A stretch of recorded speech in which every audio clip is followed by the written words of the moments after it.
a good-looking pan.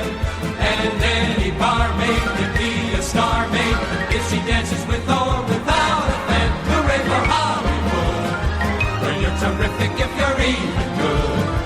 Where anyone at all from Shirley Temple to Amy Semple is equally understood. Go out and try your luck, you may be Donald Duck. Hooray for Hollywood. Hello, everyone, and hope I didn't step on that. Welcome to Damn You Hollywood. I'm Robert Winfrey. I am your host. Tonight we are reviewing Disney's latest cash grab. Their live-action remake. I mean, they're all cash grabs, fundamentally speaking.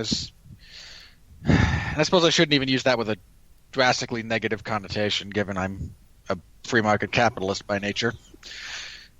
The latest live-action remake of a previously established property, the Disney live-action version of Aladdin, which came out this last weekend and has done quite well for itself. I don't want to get too far into the money yet, but it's doing all right. Just a little bit all right. You know, Disney only on track for the type of year that sets records for studios that will never be broken, kind of thing. Tonight joining me, as usual, the mandated reporter enjoying a different level of mortification right now, Mark Radulich. How you doing? I don't think Black Sheep is the one that did Scenario.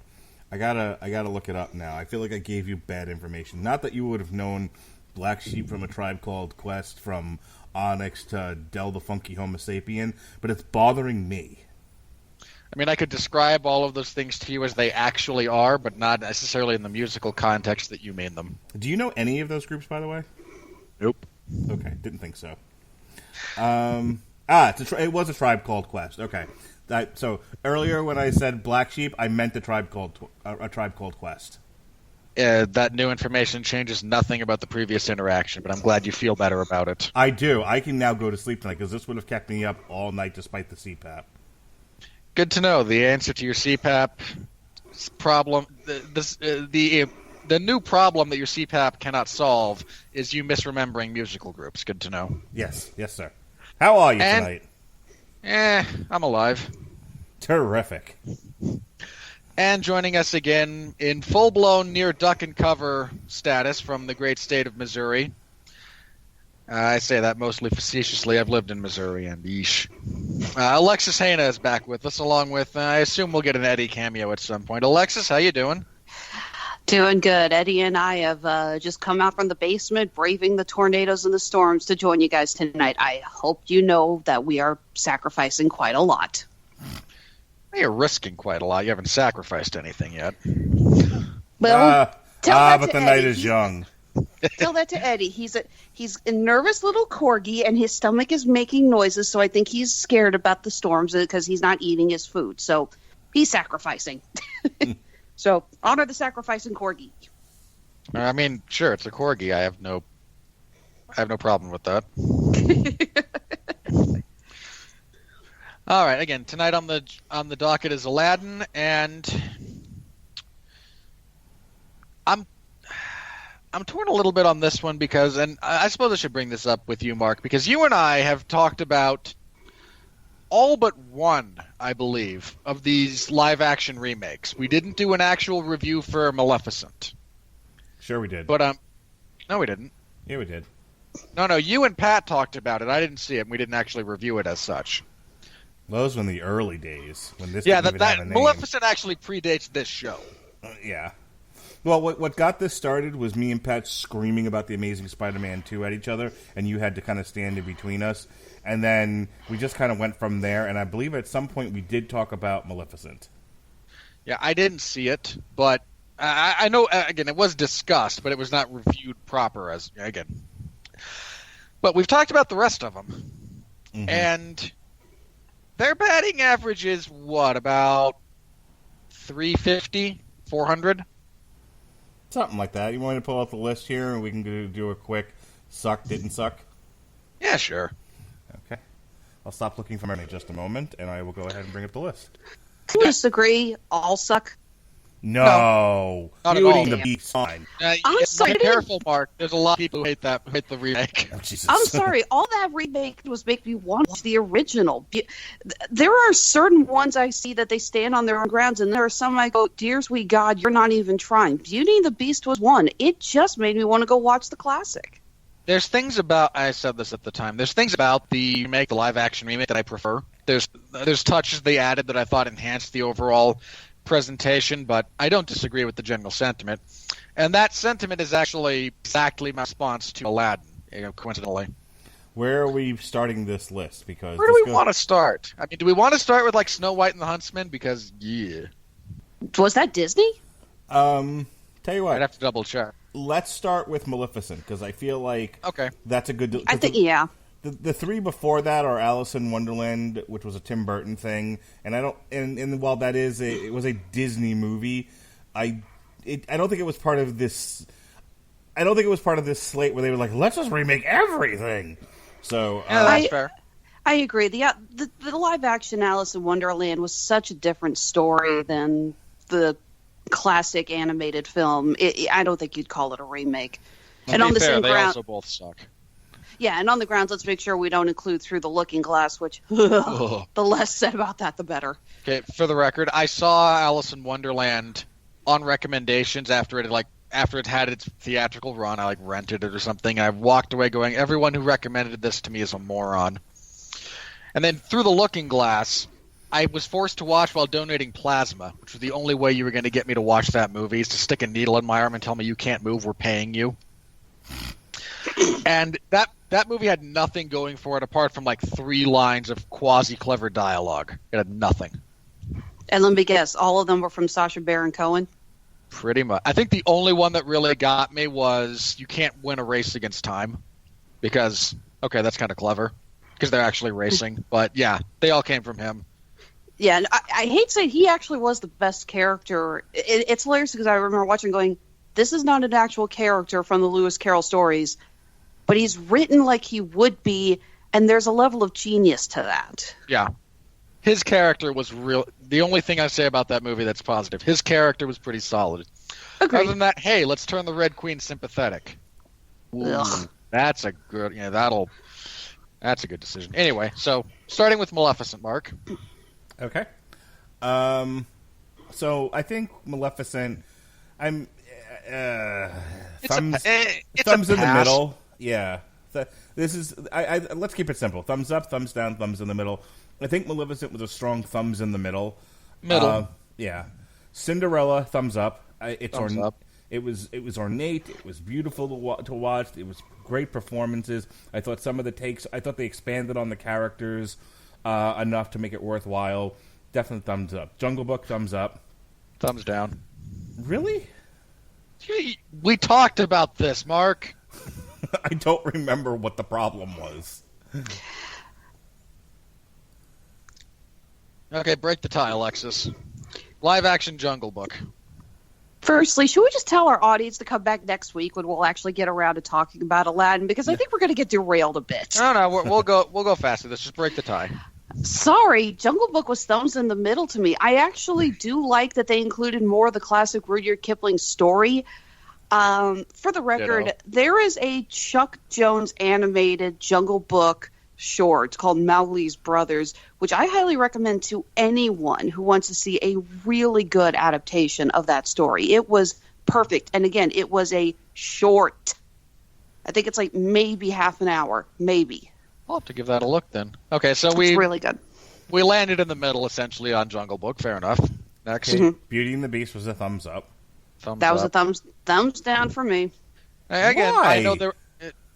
It was so. I'm sorry. It was so bland. Let's refight every single one of these. Going back, here we go. The 101 Dalmatians, 1996. No, go ahead. Okay, no, we can do that one because there's no reason. There is no reason a movie starring Glenn Close, Jeff Daniels. Why can I not remember that actor's name all of a sudden? House. The guy Hugh Laurie? Hugh Laurie, thank you. There's no reason a movie with that level of talent should have sucked that much. Moving on. Christopher Robin, We didn't think Christopher Robin was bad. We just didn't know who the hell they were making this for. I mean, it's one of those that's a technical thumbs up, but like it doesn't really have an audience. Okay, Christopher Robin for me, I give it a sort of thumbs up because I did enjoy it when I saw it, and I'm not going to lie, the scene when Ewan McGregor breaks down and hugs Pooh and everything, I remember watching and going, I want my teddy bear here so I can hug it. But it's a movie that does not have any rewatch value. So It's like, I'm glad I saw it, but I'm really not, pushing to watch it again. Yeah, neither were my kids. It's not for your kids. It's really not. Really not. Hey, I was just glad they kept Jim Cummings as the voice of Tigger and Pooh. If they had cast someone else for that, I was going to riot. I darn near rioted when they didn't get Peter Cullen back for Eeyore. Dumbo, thumbs in the basement. Yeah, down. I avoided seeing it. Sorry. No. You were the smart one. Yeah, sorry. I basically said no when I saw one of my favorite guys on Twitter refer to this movie as having midichlorian magic. So, and that brings us to Aladdin. But before we go forward, let me tell you. No, you forgot. Hold on, you forgot Pete's Dragon. They didn't include it on the list, so it doesn't count. It's on the list, Mark. Wow, how forgettable was that? They didn't include it because they either didn't see it or forgot it. I suffered. We're going to talk it. We're going to mention it. It doesn't count. It's not. It's. Wait a minute. Hang on. Let me read this now. You stop it. Let me explain. This list does not include remakes of live-action animation hybrids such as Pete's Dragon. Ha! Fuck you. It doesn't count. Okay, so they came up with a reason for them not to see it or talk about it again, which I applaud because it wasn't good. So there you go. It was still a live-action remake of a classic Disney property. It doesn't count. It's not on the wiki. It counts. Whatever. The wiki is inaccurate. Anyway, Pete's Dragon, 2 thumbs up. Down. Anyway, point being, they're batting a little over 500 with this, right? About the 500 mark, give or take. Sure. All things considered. So here's what we have coming up, though. The Lion King, Maleficent, Lady and the Tramp, Mulan, Cruella, The Sword and the Stone, Pinocchio, The Hunchback of Notre Dame, Lilo and Stitch, and The Little Mermaid. Okay. About 4 of those might not suck. The only one that I'm actually intrigued by is Sword in the Stone. That's one I've actually been saying. Okay, so that and Black Cauldron, I've been saying for a while, if you're going to keep doing these stupid live-action remakes, give it to those two. They could really benefit from them. No, Disney absolutely destroyed Black Cauldron, and I grew up. The Prydain Chronicles were a very that was the fantasy series that I enjoyed as a kid, and they're written for kids, so fair play. But that movie just butchered that property for a lot of people, and if you want to redo it, then you should try to make all 5. Make the actual series again. Make the actual series, not a one-of, where you just mash together elements from 3 different books and go, hey, fun. And make Gurgi mute. No, Gurgi can talk, but good lord, that one from Black Cauldron was bad. Yeah, that proto Gollum voice. Ugh, I hated it. I didn't like the character design either, quite frankly. He looked... Yeah, they could have done better. Anyway. So real quick, Lion King and Maleficent are obviously theatrical, but as are Mulan and Cruella. But the Sword and the Stone and Lady and the Tramp are both going to be Disney Plus features. And so, we already know Lion King and Maleficent and Lady and the Tramp are all coming out this year. Mulan is slated for next year. Cruella is in pre-production now. The Sword and the Stone's actually filming. Pinocchio's in pre-production. Have they learned nothing about bad Arthurian legend adaptations yet? and then the last 3 are just in development. So that's where we are with that. You know what? I'll admit, I think a live-action Mulan could be pretty good. That one could be good. A live-action Little Mermaid could be good. Hang on, let me be clear. I have no interest, but there's enough material there to work with and kind of make something that might not be the worst thing ever. And since I'm going to have to watch it, I'm going to root for it in that respect. Well, I guess if they were able to get the CGI well enough that they could make people look like they're talking underwater in Aquaman, maybe it could work. I've just never been a huge fan of Little Mermaid. Me neither, but just get James Wan to direct it. So yeah, Aladdin, yeah? All right, so the point, I bring that up for a very specific reason, actually. Because given the track record, given the way things are trending, just very briefly, and I'm going to steal Mark's 50 words or less, and I'm going to count, because Mark doesn't do that, but I do, because I'm a psychotic individual like that. Just, again, 50 words or less, Mark, your expectations for this movie, just going into it, like, okay, they're doing a live-action Aladdin, because you were all in on the live-action Pete's Dragon. You're like, yeah, this is going to be great. I love Pete's Dragon. And then I wanted to kill you for making me see that. Okay, my expectations for Aladdin. I didn't have any expectations per se. I had hopes and dreams. Go with those then. Yeah, I had hopes and dreams that Will Smith was going to put his own spin on the genie and just not settle for the Borscht Belt impression of Robin Williams. And I mostly got that. I mean, there's a couple of shared lines, maybe even one or two shared deliveries, but ultimately I thought this was kind of... I was saying this to somebody else, and if you saw the movie, maybe you'll get what I'm saying. Maybe you think I'm a crazy person. Who knows? But I kind of got, like... This was sort of a mishmash between Bollywood and The Wiz for me. You know, like, this was that's not wrong. This was a Wizified Aladdin. Kind of a hip-hop spin on the Disney animated classic. And that's kind of where I got I got Will Smith's take on this character from. He was like, well, you know, I can't do Robin Williams and I shouldn't do Robin Williams, so I'll do me. And, you know, Will Smith has a soulful... That's a pregnant pause there, Mark. As a soulful sentiment and delivery about him. Have I crushed any eggshells in that sentence? No, you're good. Okay. Mark, come on. Terrific. Have you ever been able to successfully offend me, first of all? Well, no, I'm not. It's not you I'm worried about. And it was more of I was actively trying to not offend anybody, so I think I actually made good luck it. with that. I think I actually made it, you know, with all the plates and everything still on the tray. That was a Clumsy Waiter reference for those of you who didn't get it. Anyway, I figured the songs would be good. They were. I figured the performances would be, outside of Will Smith, would be good. They didn't quite get to the level of good. They got to about okay. they got to passable. What I did not, I'm going to bring this up now, and we can come back to it if we don't want to really get into it. But I'm getting this impression that in writers' rooms across Hollywood of late, there's somebody in the room going, okay, we have to make this appeal to feminists. And every guy in the room just sort of rolls his eyes, takes a deep sigh, and goes, fine. And they think that feminism is making your lead character a shrill nightmare. Like, you know, and while I didn't think that way about, sorry, Alexis, Captain Marvel, certainly that's the impression she gave lots of other people.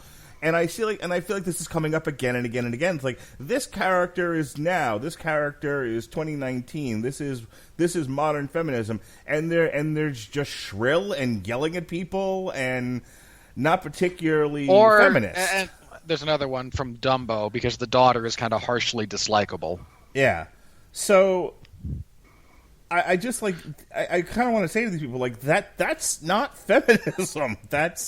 I don't know what you think this is, but I'm getting the impression that like Hollywood writers across the state just hate fucking women at this point. And they're just like, we have to do this. These are the notes, and then they don't put any effort into it, and they make the character really unlikable. So while I wanted to like the Jasmine character, and I don't have a real problem with the idea of what they were going for, they just executed it so piss poorly it comes off badly. Am I like out in left field here? Hang on. Let's bring Alexis into this. Am I out in left field here? Do you want me to start on the Jasmine tangent now, or do you want me to save it for later in the show? You know what? Just do it now. Let's. And also, go ahead, and if you have a whole thing you want to do on this, by all means, go for it. Okay, this is actually something that drives me absolutely insane with princess characters. Hang on, I'm dying. Hang on, I'm dying over here. Left field, yes or no? No, it's not out of left field. Woohoo! Okay. Okay. Have either of you seen a film called The Thief and the Cobbler? Yes. Okay. Whoa. Let me clarify, because there's two different ways to go about The Thief and the Cobbler. God help me, I found the appropriate fan cut of that movie that includes a bunch of stuff from the work print, because the studio in charge absolutely butchered the ending and added pointless songs. So if all you have is a theatrical version of The Thief and the Cobbler, I beg of you, burn it. And on like YouTube, Vimeo, on the internet, you can find these. You can find this. There's an appropriate like fan supercut that includes elements of the finalized product and stuff that was just from the work print that they had. There's actually a great documentary about the story of that movie. I've seen the real one, not the watered down, essentially Aladdin wannabe that was released by the studio. Okay, yes, you are absolutely right. It's called the Recobbled Cut. I highly recommend it to anyone. It's not for everyone. There's some who probably aren't going to be able to sit through the pencil tests and the line work because it is not a completed version. But anyone who considers themselves and all the people who can't stand a mute protagonist. That too. But anyone who's a fan of animation, I highly recommend tracking down the Recobbled Cut. However, I've seen both. I had a family member who had the VHS of The Thief and the Cobbler, which was the theatrical release, with Matthew Broderick voicing the lead, yeesh. But I have seen it. And there were parts of it that I did like. Again, I went and sat through the Recobbled Cut, and I got all of those parts and more. I mean, I'm not going to knock Vincent Price's voice acting for even a moment. Because I love that man. He was amazing. The story behind his lines is also pretty great, too. Oh, hilarious. But getting back to the point, there's the whole thing with the Princess Yum Yum, as she's named in that movie, about how she's a feminist, and you have this big musical number that she's more than a pretty face, and she just doesn't want to sit by her father's side. And there's this line later which goes, "Father, I'm smarter than any man in this city, and I'm faster than anyone who works for you, blah, blah, blah." But we have seen nothing in that movie so far that would establish that. She's just suddenly saying, "Yes, I'm fast, and I'm smart, and I can do this." That is what I got with this Jasmine. She says we're told how she wants to be sultan. She doesn't want to just be the princess. She wants to do more for Agrabah. And I get that, and I like that, but at the same time, we are shown nothing that would give us any reason why she should be sultan. The only thing she does is give away 2 loaves of bread and then yell at the merchant. Steal. Yeah, she steals, and then and then unlike in the original where she just didn't understand, I have to pay for this. This time she's going, those children were starving. They shouldn't have to worry about that. Which I'm sitting there going, okay, yes, they were starving, but are you not familiar with the fact that the bread maker needs money to pay for his stuff? And do you not understand the market? You're literally in a marketplace. And I just watched that whole thing going, okay, was the Jasmine not in the original animated film the greatest character? Not really. She didn't do as much, but I felt that she had an established character and that worked. This one, I felt that they were pushing feminism for feminism's sake without actually giving us any reason to back it up. Hell, the whole in the climax when she convinces the guard to stand with her father and not Jafar, I was sitting there going, okay, now you're going to talk about some law or something, or the benefit of the people, or something like that, And she doesn't. And I'm sitting there going, why are we supposed to want you to be Sultan? We're not seeing anything. Yeah, there's a line in this movie, and let me be clear, I'm a guy who tends to sympathize with the villains, and I have issues with Jafar in this movie that I will get to, that I will get to later. But when she is kind of she overhears her father and Jafar talking about matters of state, essentially, and offers some perspectives, a few of which are valid. But Jafar actually does say, you've read all the best books. You have zero experience. This is a problem. He's right. And let me be clear, that's just bad writing. You should not be watching this and going, and when the villain, the established villain, everybody goes into this knowing Jafar's the bad guy. There's no gray area here.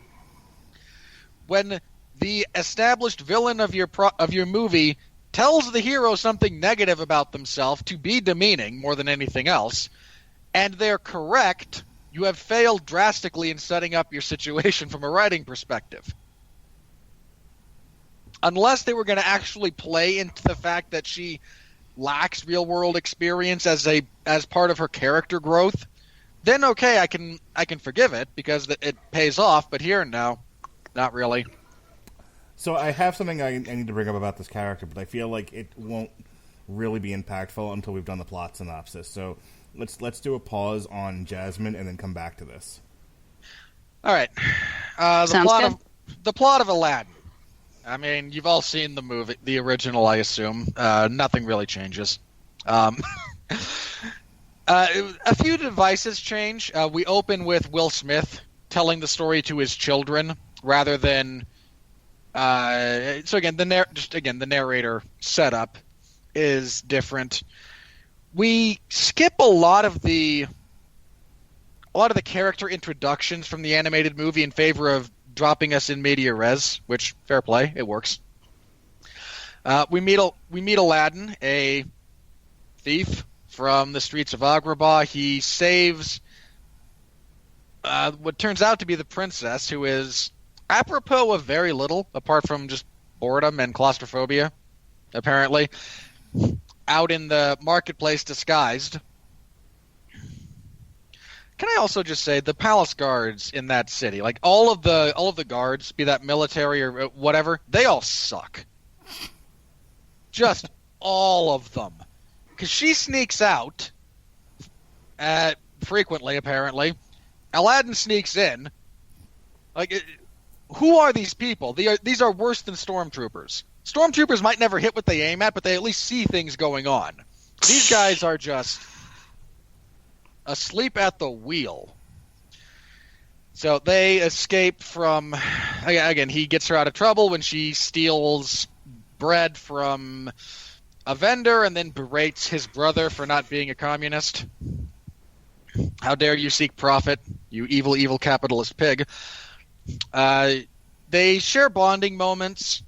She winds up back in the palace because she's lying to him about her identity. Aladdin sneaks back into the palace to see her. He believes she's a handmaiden, not the actual princess. On his way out, he's arrested, but he is saved from summary execution. I mean, he shouldn't have been they shouldn't have arrested him. They should have just killed him in the hallway, but competent guards would just ruin every movie ever. Because Jafar has been looking for the diamond in the rough, which is a very nebulous phrase, and he is led to believe it's Aladdin courtesy of his parrot Iago, who is apparently significantly more all-knowing than previous iterations of that character. He takes Aladdin to the Cave of Wonders, which he has discovered has been throwing people into pretty consistently for the last... We don't know how long, actually, but this is a known location to him and not recently. He's been at this for a while, trying to find the person that the cave will deem worthy of entering and finding the treasure within. It does turn out to be Aladdin. Jafar bonds a little bit with Aladdin, or at least tries to, over their shared history of being lowly born street thieves who dreamed bigger and in Jafar's case rose to a significant level of prominence and power. Aladdin does enter the cave. He is warned, as usual, touch nothing but the lamp. He goes, he gets the lamp, the greedy monkey. Why would you even take the monkey into the cave? Grabs a gem. The cave is displeased with this and tries to bathe them in molten lava. Aladdin tries to escape. Jafar double-crosses him, takes the lamp. The monkey steals it back. They wake up, locked, trapped underground in a cave with a magic carpet. Aladdin rubs the lamp. Will Smith, the Fresh Prince of Blue Air, shows up. Okay, that's good. The genie, who explains to him the rules of having a genie. The genie is tricked into helping them out of the cave again. Different method of tricking this time, but is still tricked. Aladdin winds up wishing to be made into a prince. The genie explains that a lot of his magic is actually BS. Which, can I just say, it's a device. I genuinely liked that. The fact that the genie straight up says, people see what they want to see. I just kind of nudge them in that direction. Was really kind of great, especially since they tried really, really obviously to beat you over the head with their message. He shows up at Agrabah, now in the guise of Prince Ali of Bavois, a non-existent location, to court the princess. This goes disastrously for all parties concerned originally.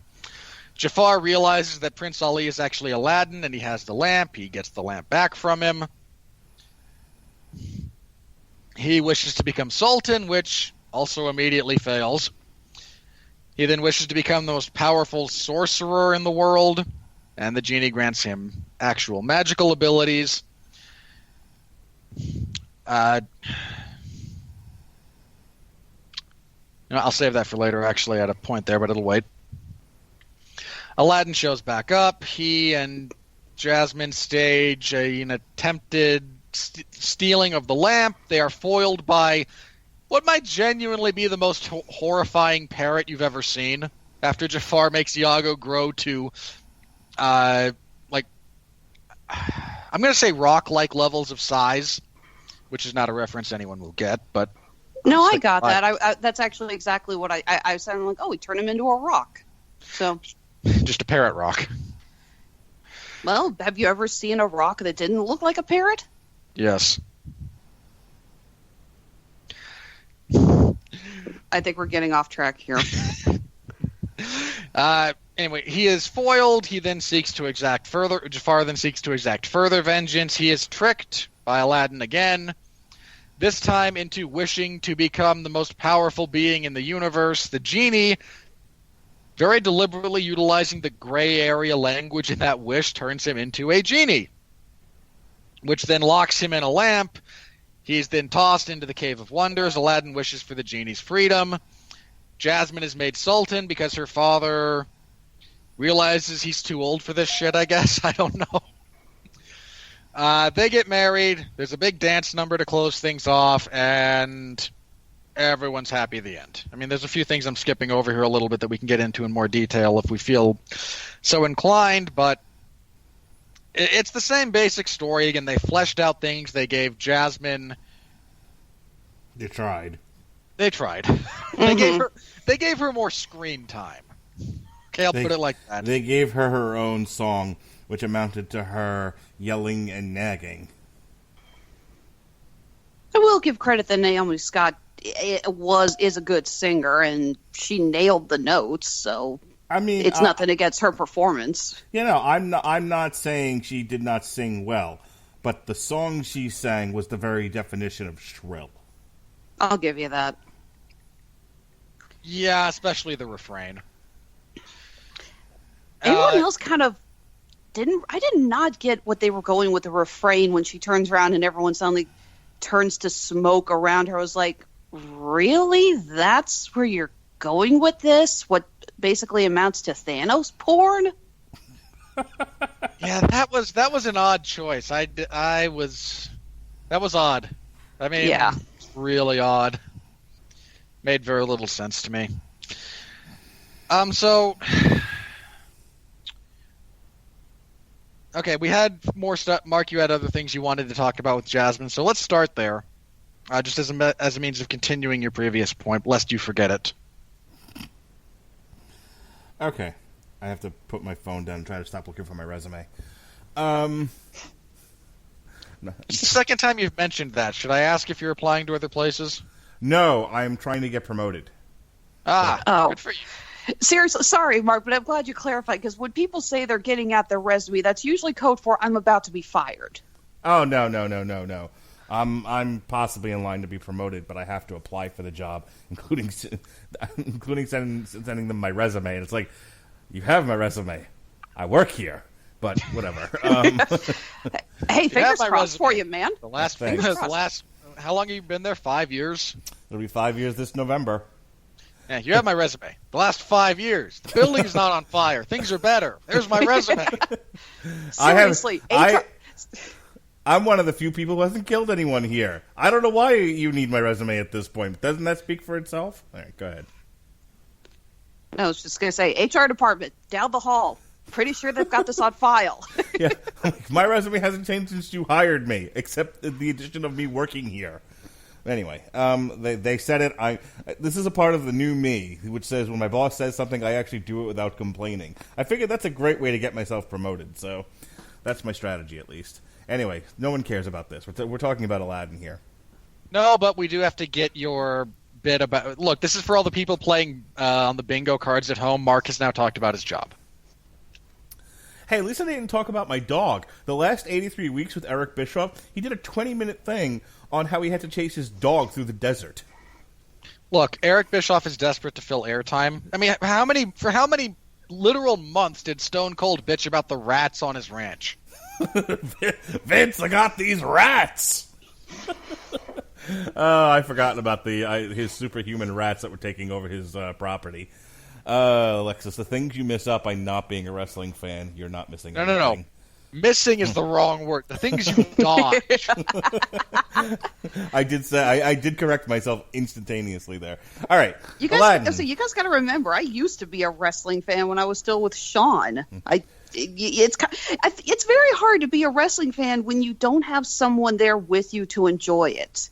Wrestling is something that is much more enjoyable when you have someone that with you, and you can kind of bounce your excitement off of one another. It really is a communal event, a communal form of entertainment more so than an isolated one. Anyway, back on topic. All right, let's talk. I've already talked about the genie a little bit. I thought Will Smith again brought a kind of hip hop soulful element to the genie. He and The Rock both need equal amounts of auto tuning for their songs. You know, I give him credit for trying, but it was very clear Will Smith can't sing. He can rap just fine. He can do Parents Just Don't Understand with the best of them. He can get jiggy with it. What he can't do is carry a Broadway tune. But, you know, they tried, so credit where credit's due. People are complaining about, like, his CGI.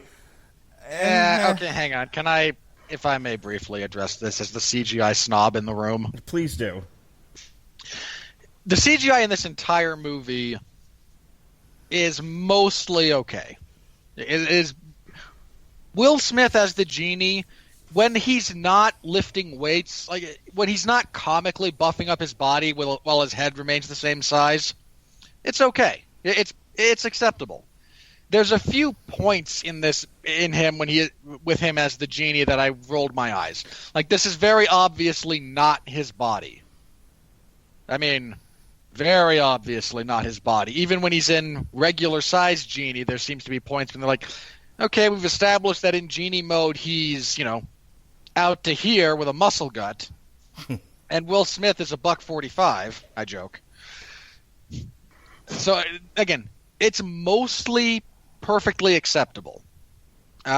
Anyone finding, again, there's like 4 or 5 different individual points you can pick out, but at that point you're reaching my levels of nitpickery, which, thank you, welcome to the club. I've been here for 5 years. Again, a lot of it is. Are you done now? No, yeah, I'm out of it. Again, there's most of it is perfectly acceptable. There's individual instances, but on the whole, Will Smith's genie persona, there's some weirdness about the transition between his body and the smoke, though. And again, there's here's what I was going to say. In very specific points. There are times it looks very cartoonish, but I'm wondering if that was something they were... I think they were trying to skirt the line between cartoony and obviously realistic. And then, there were times where he's just himself. And clearly they were doing that to try to limit the amount of CGI they had to use. Because Robin Williams never turned into a real person in the cartoon. Then again, the whole thing was animated. They didn't have to. So I think here they kind of saved time, money, and space. They were like, we're going to have scenes where you're just a dude. And I was fine with that.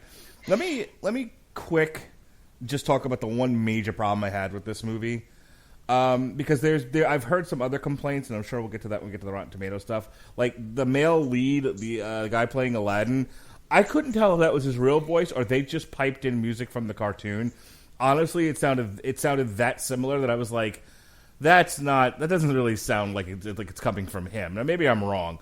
But the other complaint about him was, and I don't think this is fair, is people were like, I don't understand why they got a guy who was really good at CrossFit and parkour to be Aladdin. And I'm like, come on. Have you never seen a Guy Ritchie movie before? Well, not only that, but there's a bit of that in the cartoon itself where Aladdin's jumping through windows and shit. So yeah, I mean, his whole first song about how he's just, one step ahead of absolute catastrophe. Right. Yeah, I'm like, that's not fair. And I thought he did a passable job. Him and the chick who plays Jasmine have zero sexual chemistry. There's just... They were a cute couple, but when I saw them together, I was like, oh, I'm not getting any sparks here at all. But here's my major gripe. So, for the most part, it's a lot of the same beats as the cartoon. And then you get to the bit where Jafar throws him out the window. At this point, Jafar is single-mindedly after the lamp. The bits where... And this is where I feel like the plot got lost in the screenwriting room, and they forgot what they were doing, and there were no notes to fix it. I don't know how that happened in a Disney film, but it happened because there's a major gap here, and it really bugged me. Jafar talked with the Sultan about wanting to invade other countries, and he very clearly had a motivation. He wanted to be Sultan, and he wanted to create a great Arabic empire. Good for him. Terrific. Perfectly passable villain motivation and plot. He told none of that to Aladdin. And the scene after Aladdin gets nearly drowned, Aladdin, it's off screen, but Aladdin essentially tells Jasmine, hey, Jafar XYZ wants to do blah blah yakety schmackety. And they are immediately going after Jafar for that reason, and and then he ends up in the dungeon. And I'm like, Jafar never said any of that to Aladdin. All Aladdin had to go with was, hey, this guy tried to kill me over a lamp. But they don't address that part of it. They only address you want the Sultan's job and you want to go to war, you warmonger. I mean, did I miss something here? Because otherwise, that's a huge fucking plot issue that this movie has. They jump into the third act without actually giving the character who prompts it any of the needed information. Robert? I mean, I could make an argument in favor of the way they handled it, but I'm not going to.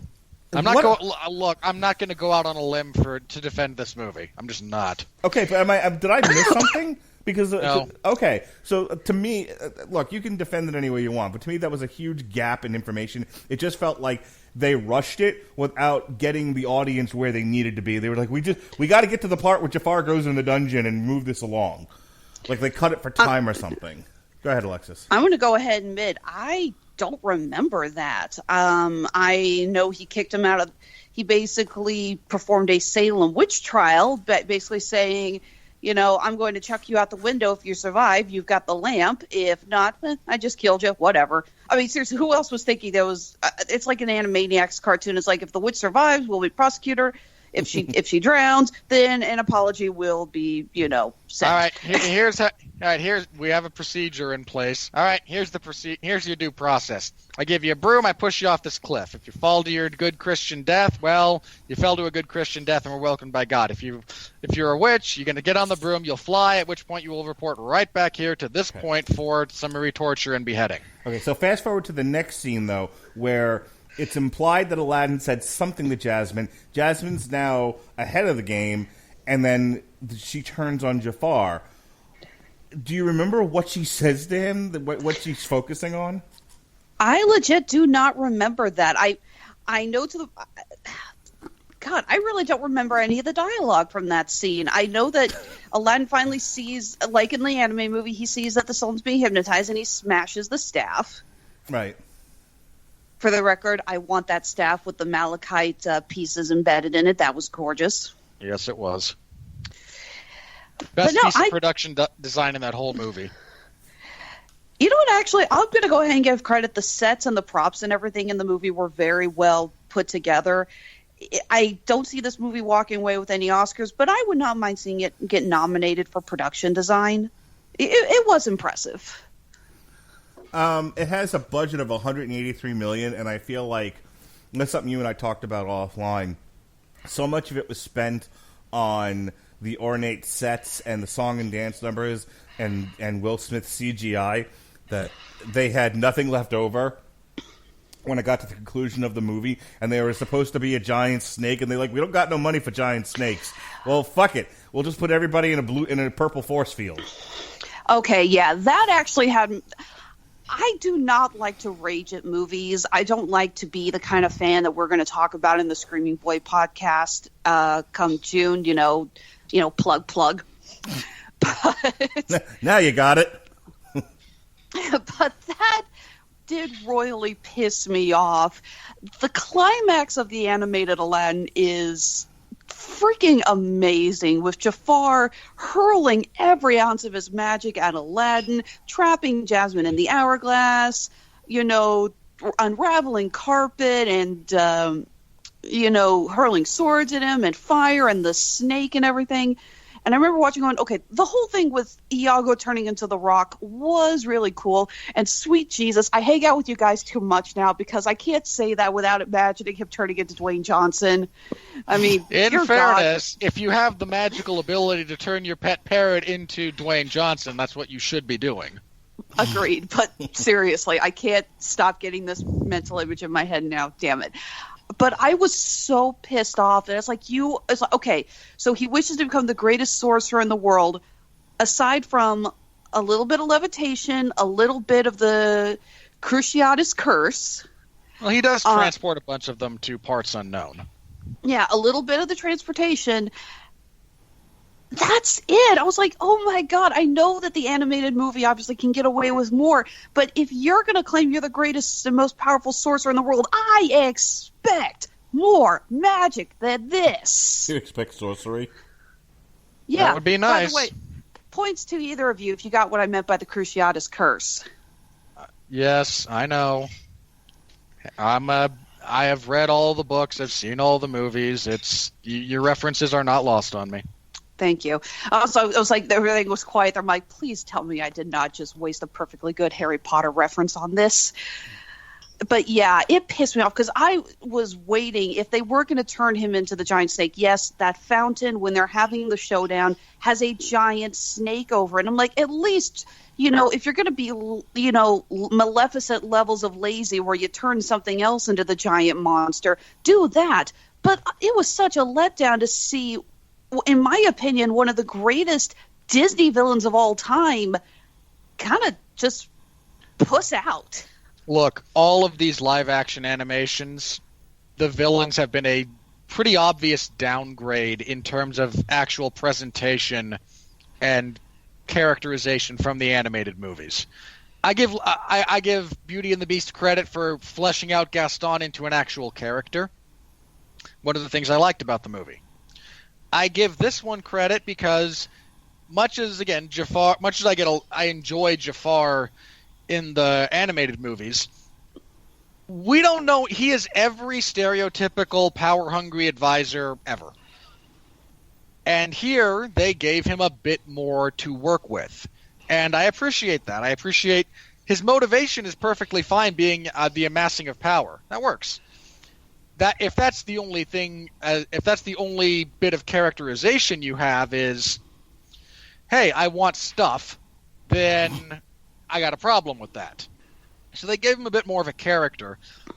But they've all just fallen so... Again, I will give a minor exception to Angelina Jolie's Maleficent because she chews scenery so well. And the writing for that might have been really, really lazy, and it was. But and I take massive issue with the directions they took the character, again, from a writing perspective. But she's the only actor in one of those roles who has been allowed to actually maintain a bit of memorability to the character. Here, again, Beauty and the Beast or Pete's Dragon or Dumbo or what's the other one? Any of them. I don't really care. Pick any of them. Okay, no, Cinderella was okay, but Cate Blanchett was not put in a position to really succeed the same way that the animated version was. Let's face it, Lady Tremaine in the animated was 10 times more threatening than Cate Blanchett was. That stare at the third point climax when she realizes that Cinderella was at the ball and the lights dim, but all you see are those green eyes. Yep. That was haunting. That is some beautiful animation, and yeah, she doesn't quite get that. But it does. So again, there were things done to Jafar here that could have played to his strengths, but then elements of the writing fall down, and frankly, the actor is. Like, can we just talk for a minute about how bad this guy is as Jafar? I think the only thing I liked about him was the speech he was giving when Aladdin was about to go into the cave, that he takes over what the Cave of Wonders originally said. You know, it's like, you will be tempted, but do not touch the treasure. He gives that speech very well. And I did like that. I'm also going to say I loved the redesign of the Cave of Wonders. And again, thank you for not recasting Frank Welker as the voice. All praise to the voice-over god that is Frank Welker. One of the things I really liked about the movie was it did... Look, you know, musicals have to do at least one thing right. The songs and dance numbers have to be fun and entertaining and well done. And I think almost all of them, including, was it Naomi Scott who plays Jasmine? Is that her name? Yes. Sure. Yeah. You know, all of the songs were entertaining. Most of the songs were entertaining. All the dance numbers I thought were very well done. It definitely has a very Bollywood feel to it, which I'm fine with. All of that, you know, all the time. It's a very pretty looking movie. I think we talked about this with Beauty and the Beast, and that is you have to put at least a spin on something. You have to flesh things out a little bit in order for these shot-by-shot, scene-by-scene remakes to be at all successful. Or why are we doing this? What is the point? You know, and I think that's where Aladdin misses the mark for me, is that they don't really do anything with it other than they flip Jasmine's character to where instead of just, you know, her right to marry who she wants to be Sultan and she wants to be a leader of the people. But as Alexis said, she doesn't really do anything with that motivation. She just kind of yells about it a lot. And then, you know, and then her big number is she's the Bernie Sanders of this movie. Yeah, pretty much. So her big number, I will not be silent. And so her big heroic moment, the thing that, you know, she contributes to this to make her not a do nothing princess, is she turns around and yells at Jafar, which accomplishes almost nothing. And she just yells at the captain of the guard, like. I mean, there wasn't. Again, I agree with Alexis completely. There's any number of directions you could have actually taken that. She could have cited some obscure law. Right. Because if she's read all these things, she should know them. She could cite something like that to illegitimize his rule, but instead she just makes like the most basic emotional appeal, and he goes, "Well, but this didn't matter when your dad did it, but you've got boobs, so okay." Yeah, she basically goes nut up or shut up. In defense of Jasmine, though, she does do one slightly heroic thing. She swipes the lamp from Jafar, and then that produces the chase scene. That's it. That's her major accomplishment in this entire picture. The one who had, I think, the most charisma and the most interesting story, and was a real female character who was fleshed out and interesting, was her handmaiden. They gave the best stuff to her. Who also gets one of the best lines in the whole movie? When can we leave? Also, I want children. I do have to add this because I didn't get a chance to really go in on this. I liked Will Smith as the genie. When I heard he was cast, I said, I was glad about it because we could not have a movie where someone was trying to imitate Robin Williams. Cannot be done, especially since that role was basically created for him. Yeah, everyone involved in the writing of the '92 Aladdin has said they took inspiration from Robin Williams. They approached him with the role and had no plan B if he turned them down. Yeah, the way they approached him, they actually did pencil tests of the genie with Robin's stand-up, and which is hilarious. Yes, it is. It is so freaking funny. I love Robin Williams' stand-up, and I miss him so much. No one can ever replicate what he did. As an aside, have you ever heard Reality? What a Concept? Not sure if I have or not. Okay, so when you're done with this, go on YouTube. Robin Williams Reality, What a Concept. You haven't heard Robin Williams stand up until you've heard him do a club set in the 70s. Holy shit. Googling it now. But anyways, I said, you know what? I actually like the idea of casting Will Smith because I thought he could bring something different. And frankly, he did. This is not, Will Smith giving his absolute best performance, but he gives such a great amount of charm and charisma. It's like watching the old days of his time as the Fresh Prince of Bel-Air, or his early films like Independence Day and stuff, and Men in Black. Regardless of what your thoughts on those movies, Will Smith had this great charm about him when he did it, and I thought he brought that to this role. And frankly, any scene he was in, I enjoyed it. I even liked a little bit more of it. Again, having him appear human so that he could interact more with the other characters, so he could just pass himself off as Ali's servant. I liked that. I liked parts of that, but I kind of feel like they put him in front of the camera and said, hey, do Hitch. Okay, I'll give you that. There is some truth to that. But, I even didn't mind the singing. Is he belting out something level of Broadway? No, of course not. But I still enjoyed it. It's very similar to, again, Dwayne Johnson when he played as Maui. Yeah. Is Dwayne Johnson the greatest singer in the world? Hell no. But I could listen to that song constantly, and I never get sick of it. I love listening to the soundtrack from Moana. I brought that up before, the comparison to Will Smith to The Rock. And the answer I got back from the person I was talking to was, yeah, but Your Welcome was more suited to The Rock than anything fucking Will Smith sang in Aladdin. That's true. I'll give you that. True, and credit to the lyricist for You're Welcome, Lin-Manuel Miranda.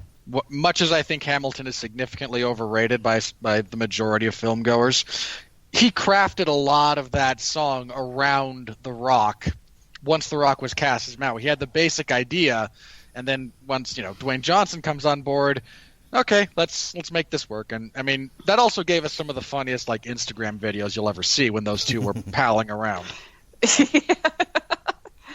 But no, I did like Will Smith. I agree with what you were saying, Mark, about the CGI being a little cartoony. I think that was done on purpose. I think you're right. And Robert, I think that's what leads it to being a little bit better, because they didn't have to hide it or make a lot of it look as realistic. I mean, you got a scene where, Will Smith does, as the genie, does yoga and obviously is stretching his body out, and then he pulls out the telescope for the, oh, look, there's a reason we bought the 3D ticket scene, because there's no other reason he did that.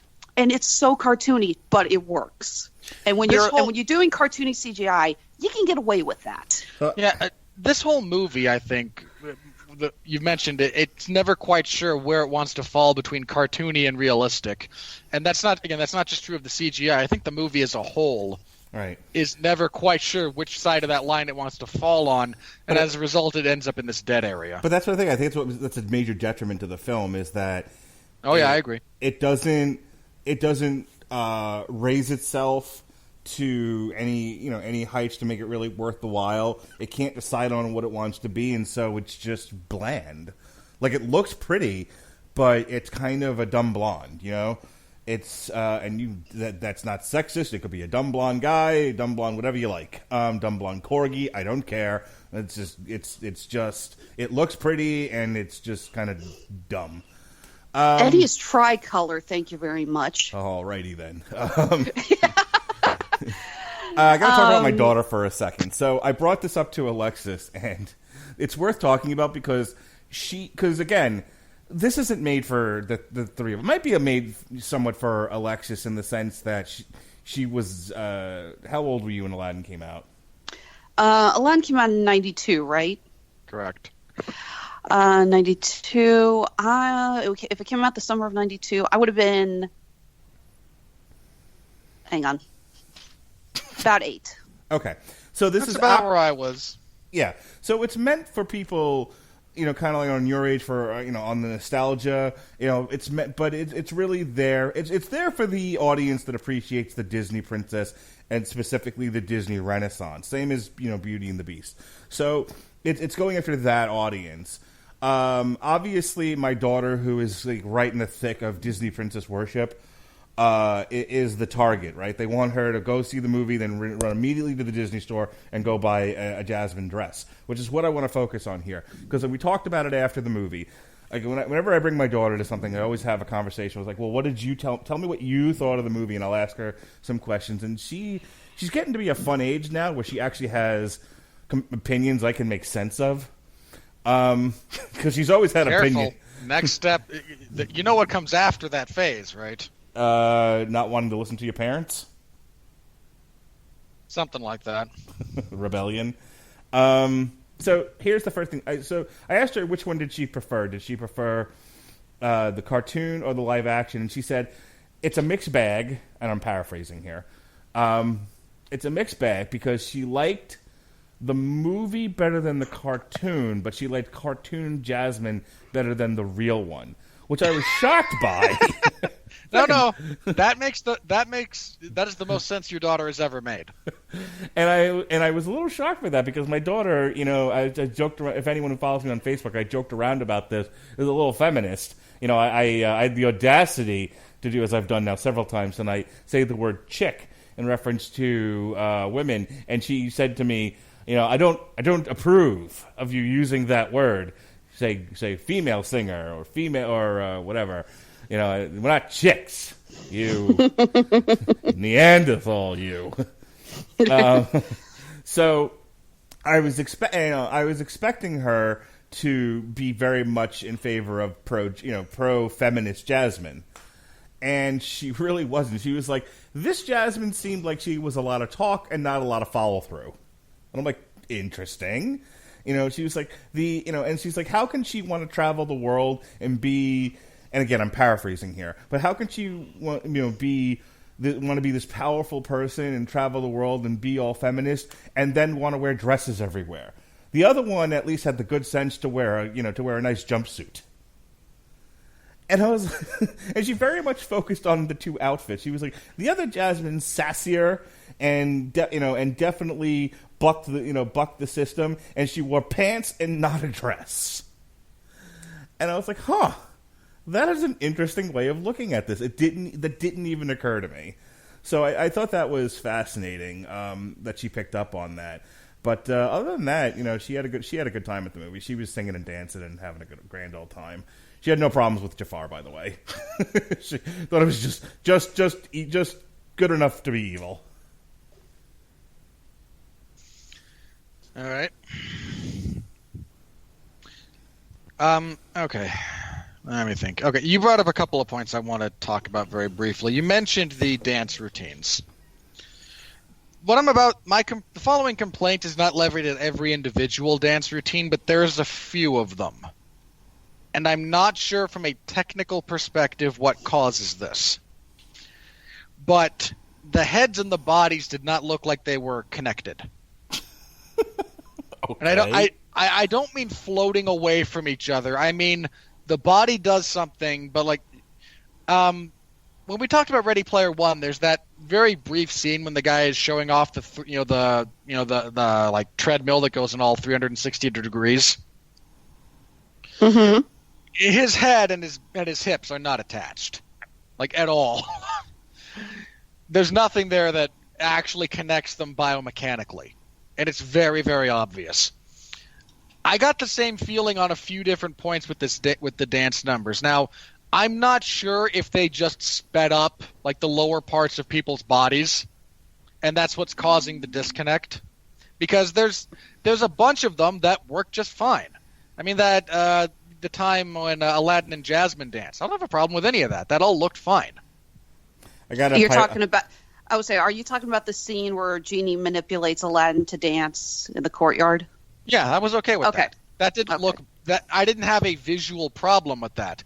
Almost all of Friend Like Me or the closing dance number, I watched this and went, okay, this looks like you sped up the dancers to 1.5 times speed, but left all the background the same. Hey, real quick. Just looks very awkward.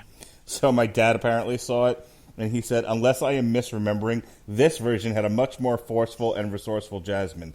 So the kid doesn't think this is as feminist as it could have been. Thought the cartoon had a more feminist Jasmine. My dad, the far-left liberal, thought this Jasmine was perfectly feminist.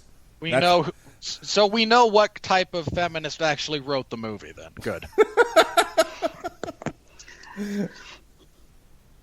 That's hilarious. Tell your father he is wrong, as he has been wrong about so many things throughout the course of his life. You tell him. I can't talk to the man. All right, Chris. You're wrong as you have been about so many things throughout your life. Oh, if he listens to this, I'm so getting a phone call. Tell me what I'm wrong about. Tell me what I'm wrong about. I'm not about the one that said it. Haven't you frequently mentioned that I'm too much like your father? You are way too much like my dad. All right. Anyway, so hang on. Yeah, wrap up so we can move on. Yeah, I don't know if this was an actual issue of speeding things up to make them try to look more impressive, but keeping the backgrounds the same. I don't know if it's an issue of like the type of camera or frame rate they have while people are dancing against green screen that can cause that same kind of blurry motion. I don't know if they didn't just CGI their bodies. Like they put them in motion capture shoots from the neck down, and we're like, okay, stand here so your head's in the right spot, and we'll do the rest, kind of thing. I don't know, but there were a few of those different dance numbers that I watched, and I went, something is not right here from a purely like technical perspective, and I'm not sure what it is. But there was something there that just didn't quite add up visually for me. All right. I have one thing I have to talk about very briefly. Okay. Because we've talked a little bit about Will Smith as the genie. And I said going into this, I thought he'd be perfectly serviceable. He was. He didn't try to do Robin Williams, thank God, because that would have been just a catastrophe of... epic proportions. Like, almost like four-stick proportions. Like, that's such a bad idea. Mm-hmm. And thankfully Will Smith was smart enough to go, I think he said he turned it down the first time they offered him the role of the genie. Like, no, I can't follow Robin Williams. But they actually did with the writing of the genie. They gave him a few things here because, again, they fleshed out a lot of stuff, partially just to accommodate the longer runtime. And one of the things that they gave him, and maybe I'm reading too much into this, I said to Mark that after about 30 minutes into this movie, I knew I was going to have to spend the movie looking for things to talk about because the movie wasn't going to put forth any effort. And I stand by that. In many respects, this is a lazy movie. And You know what? And fair play, It's not meant to be challenging. It's not meant to. I'm not asking it to be, but I'm not. So I'm not going to use this as a massive pejorative. I'm going to acknowledge it. And so if I'm reading too much into this, fine. I was too desperately looking for things to talk about. I'll own that if this one's on me. But there's a few lines from the genie in this movie that give some more substance to his relationship with Aladdin than we got in the first one. In the first one, it's two very charismatic characters. Hang on, was it the part about jams? No. Oh, God. That scene was actually quite funny. I love it. It's like in 10,000 years, I have never been more embarrassed. that was funny, but the actual execution of that scene was Three's Company cringeworthy painful. Wasn't that the point, though? It was. Don't know. Let's put it this way: I was looking for a remote to fast forward. I couldn't take it.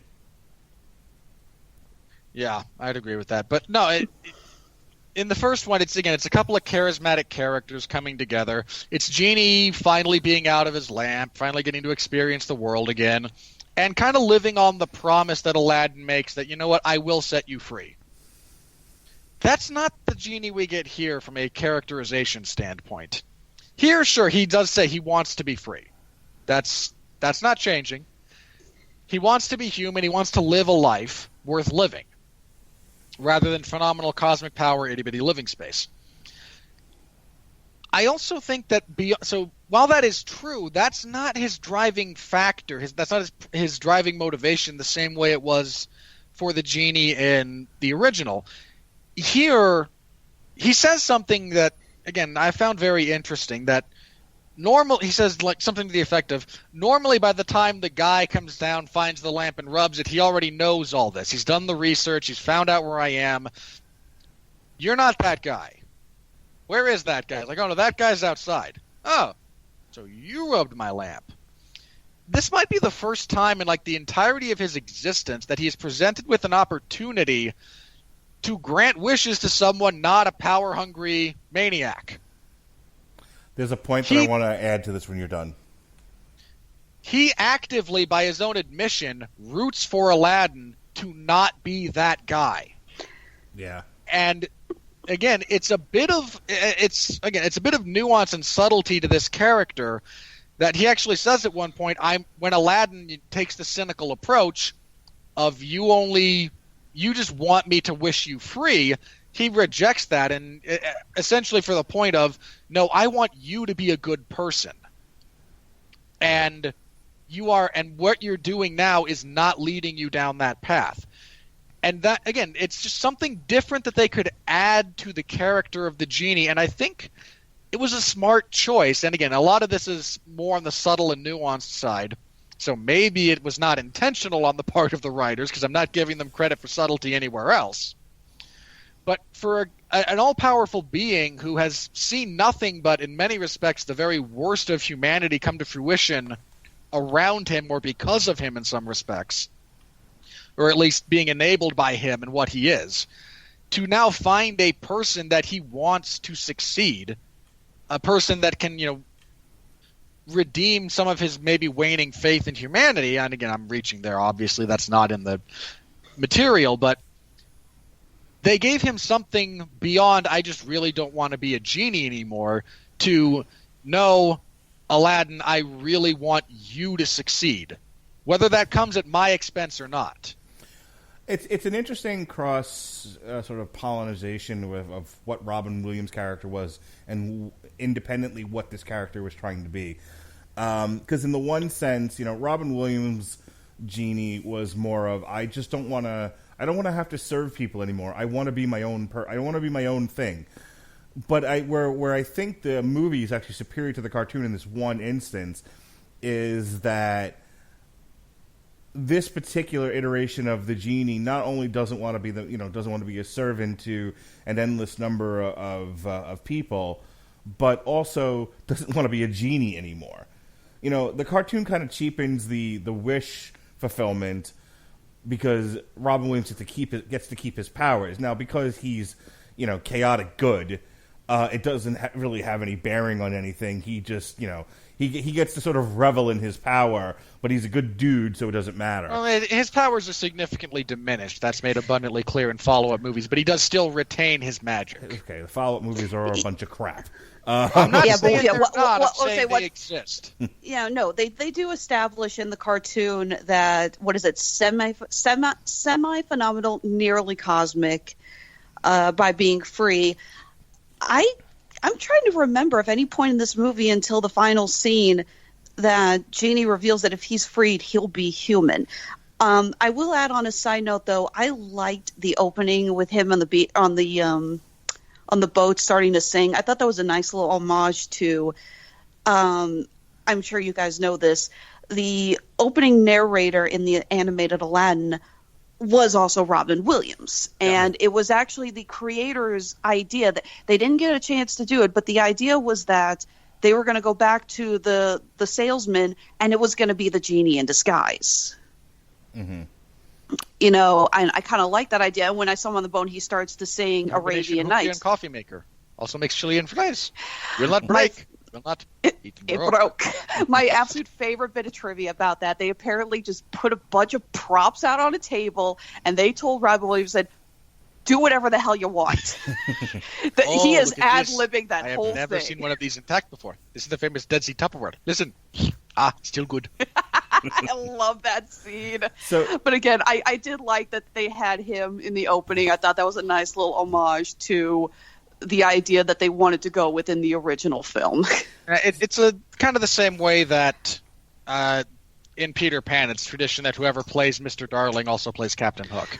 Oh, totally. So just to wrap up this final point and move on, I don't think it's firmly established in this one what will happen if he's free. It's just but I thought this strengthened the wish fulfillment by having him revert to human, and he's no longer has those powers, and he's grateful.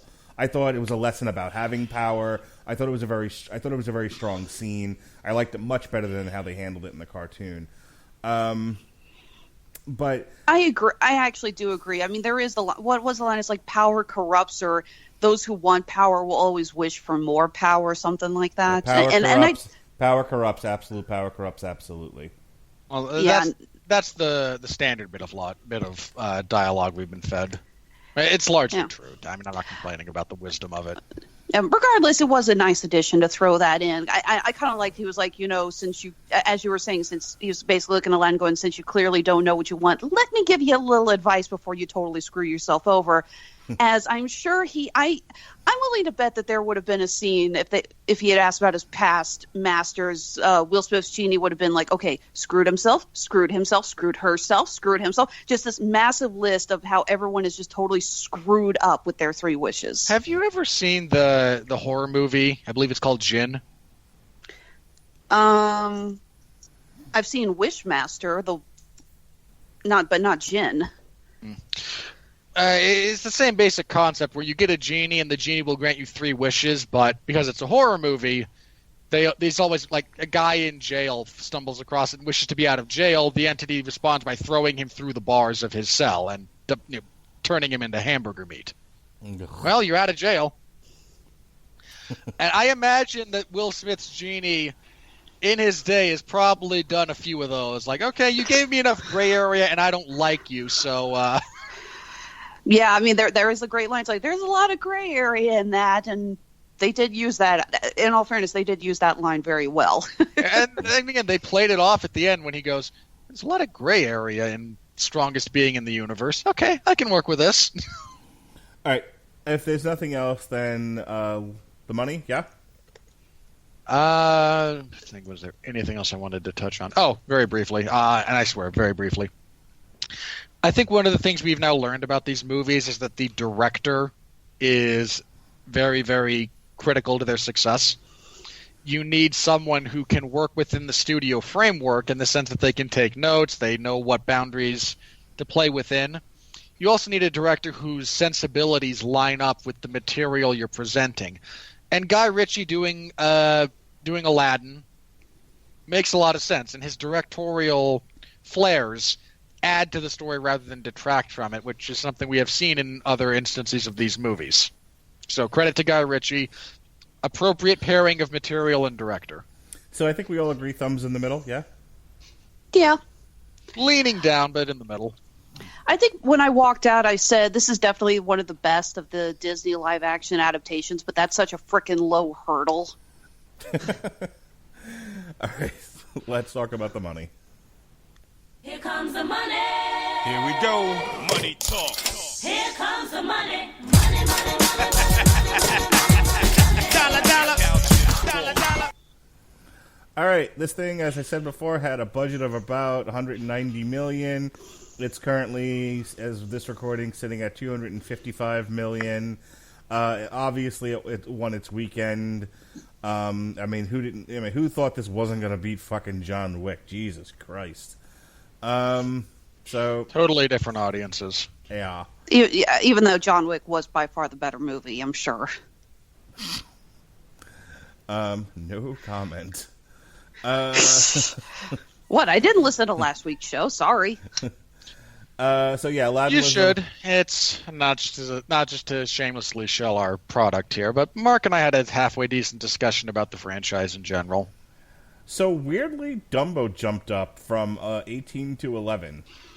Did people I'm just guessing, do double features on this?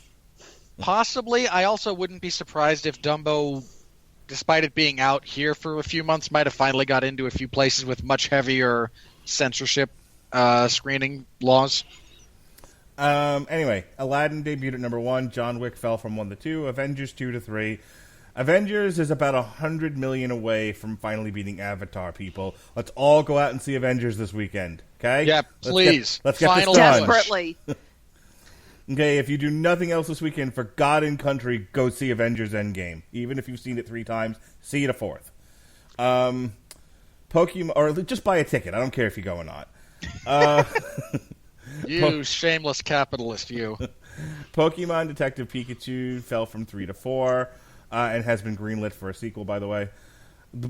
Just as an That aside, I will also not see. apparently there's been a lot of fan push for a Super Smash Brothers cinematic universe. You know what? Oh Go my for God, it. please. Oh, I'm saying please, God, no. I don't want that. Look, if they can get Sonic not to suck, which I'm not convinced they can, you know what? Again, if they can actually pull it off, because I've seen some of those, the fake Avengers, the MCU phase releases that people have grafted different video game titles onto. Mm-hmm. And you know what? If you can pull it off, you know what? Shoot your shot. Go for it. Speaking of shoot your shot, Brightburn, the evil Superman movie, debuted at number 5. Yeah. I mean, that's got a smaller budget, so it might be okay, but that's not good. I actually went to go see that this weekend with my friends. I loved it, and I am praying no sequels. The ending actually did open the door for potential sequels, or I guess spin-offs would be the appropriate term. But frankly, I want this to stay just the way it is. Please don't go the sinister route. You actually have something really good here. Keep it contained. Booksmart, the evil Superman movie. Just kidding. The book, as they're calling it, Superbad with Goyles. Goyles! Debuted at number 6. A Dog's Journey fell from 4 to 7. The Hustle fell from 5 to 8. Intruder, 6 to 9. Long Shot, 7 to 10. Dumbo, 18, rose to 11. The Sun is also a star, is also a movie, 8 to 12. Palms, for those of you who like movies for old people, 9 to 13. Ugly Dolls. My son saw Ugly Dolls with my wife because he did not want to see Aladdin. Mark, How about that? what if you have failed your son miserably? If he I had didn't any take him. if he had any interest at all in that movie. In his defense, what he really wanted to do was go to Dave & Buster's. But my wife decided that they were going to do their son-mother date to the movies, and she was like, I'm going to take him to go see Ugly Dolls. And I was like, okay, I probably shouldn't tell Winfrey. Honestly, that was Yet, here you are. and yet, here I am. Seriously, it's I can understand needing to see something else if Aladdin is sold out or you don't want to see Aladdin, but going to see Ugly Dolls, that's like saying I can't get on the ride to see this, or I can't get in line to see this roller coaster, so I'm just going to go get kicked in the nuts. In his defense, he's 5 and thought the movie was just fine. No, that is not a defense. He's 5. He barely has a brain. You should know better. We're a 2-parent household, my friend. If we were a single-parent household, I'd have dragged him to see Aladdin against his will. On the other hand, you know what I did buy him for his birthday? All you're doing is making the case for divorce. You're not wrong. You know what I bought him for his birthday? I was supposed to get him the Yoshi paper game for the Nintendo Switch, but I decided to get him something he could actually, we could actually do together as a father and son. So I got him boxing gloves and Target mitts. Good for you. Yep. I was going to say what you bought in Mortal Kombat, but I wasn't that far off. No, I got him his own little boxing gloves, his own little starter boxing gloves, and I got mitts, and we were hitting mitts this weekend. Good Very for cool. you. Yep, mostly because I got tired of him hitting me. On the other hand, he was jumping onto my shoulder on the couch, and he did it enough times that eventually he got me in the back of the head with a flying knee. That sucks. Yeah. Your kid fights dirty. You ever get... Well, he wasn't trying to fight. He was just jumping on my shoulder, and, the first 20 times he did it, successfully did it without hurting me, so he had to keep doing it until he got me. Mark, as per usual, no one knows how to go out on top. Nope. So, you ever get kneed in the back of the head? Hurts like hell. It sucks. Yeah. There's a lot of stuff back there that's really important to your continued existence. Anyway, The Biggest Little Farm, 20 to 15, The Curse of La Llorona, La La La La Llorona, dun dun dun dun dun dun dun dun dun La Llorona. And ladies and gentlemen, you can mark another space on the bingo card because Mark just sang. That song is a pop culture footnote. Captain Marvel, 13 to 17. Breakthrough, 11 to 18. The White Crow, 21 to 19. And finally, Shazam dropped 5 places, 15 to 20. And The Church debuted at number 21. So that was the... I'm not reading any more of these. Oh, by the way, I will say this, as far as what's going on in movies and money. Hellboy performed so badly, they've declared the entire franchise dead. D-E-D, dead. Absolute shame. That not about that movie, okay? I'm not sticking up for that movie in particular. I don't know why no one has really been able to crack the code around Hellboy, adapting it into a movie, because the source material is so good. There's so much to work with there, and for some reason, and in fairness, if Guillermo del Toro struggled with it a little bit, and he did, then it's not an easy thing to do. But I'm not sure where the disconnect is there. I think this is one of those things where they're going to, kind of like Spawn, where I don't know how well this works as a movie. This probably works better as a series, animated or otherwise. Probably true. I would actually like to see Hellboy as a Samurai Jack-esque animated series. With a what? 17-year gap between seasons 4 and 5? We don't speak of the stupidity of Cartoon Network for not greenlighting Gendy Tartakovsky's final series when it was appropriate. But I'm not going to shame because that 5th season was amazing. And by the way, gentlemen, I apologize. You're about to get a difference in audio quality. Apparently, my phone is about to die, so I have to take this off headset and put it on speaker. So Okay. I apologize.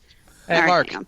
your second favorite fighter just won a $24 million settlement. I know, I saw. I'm so happy for the Soldier of God.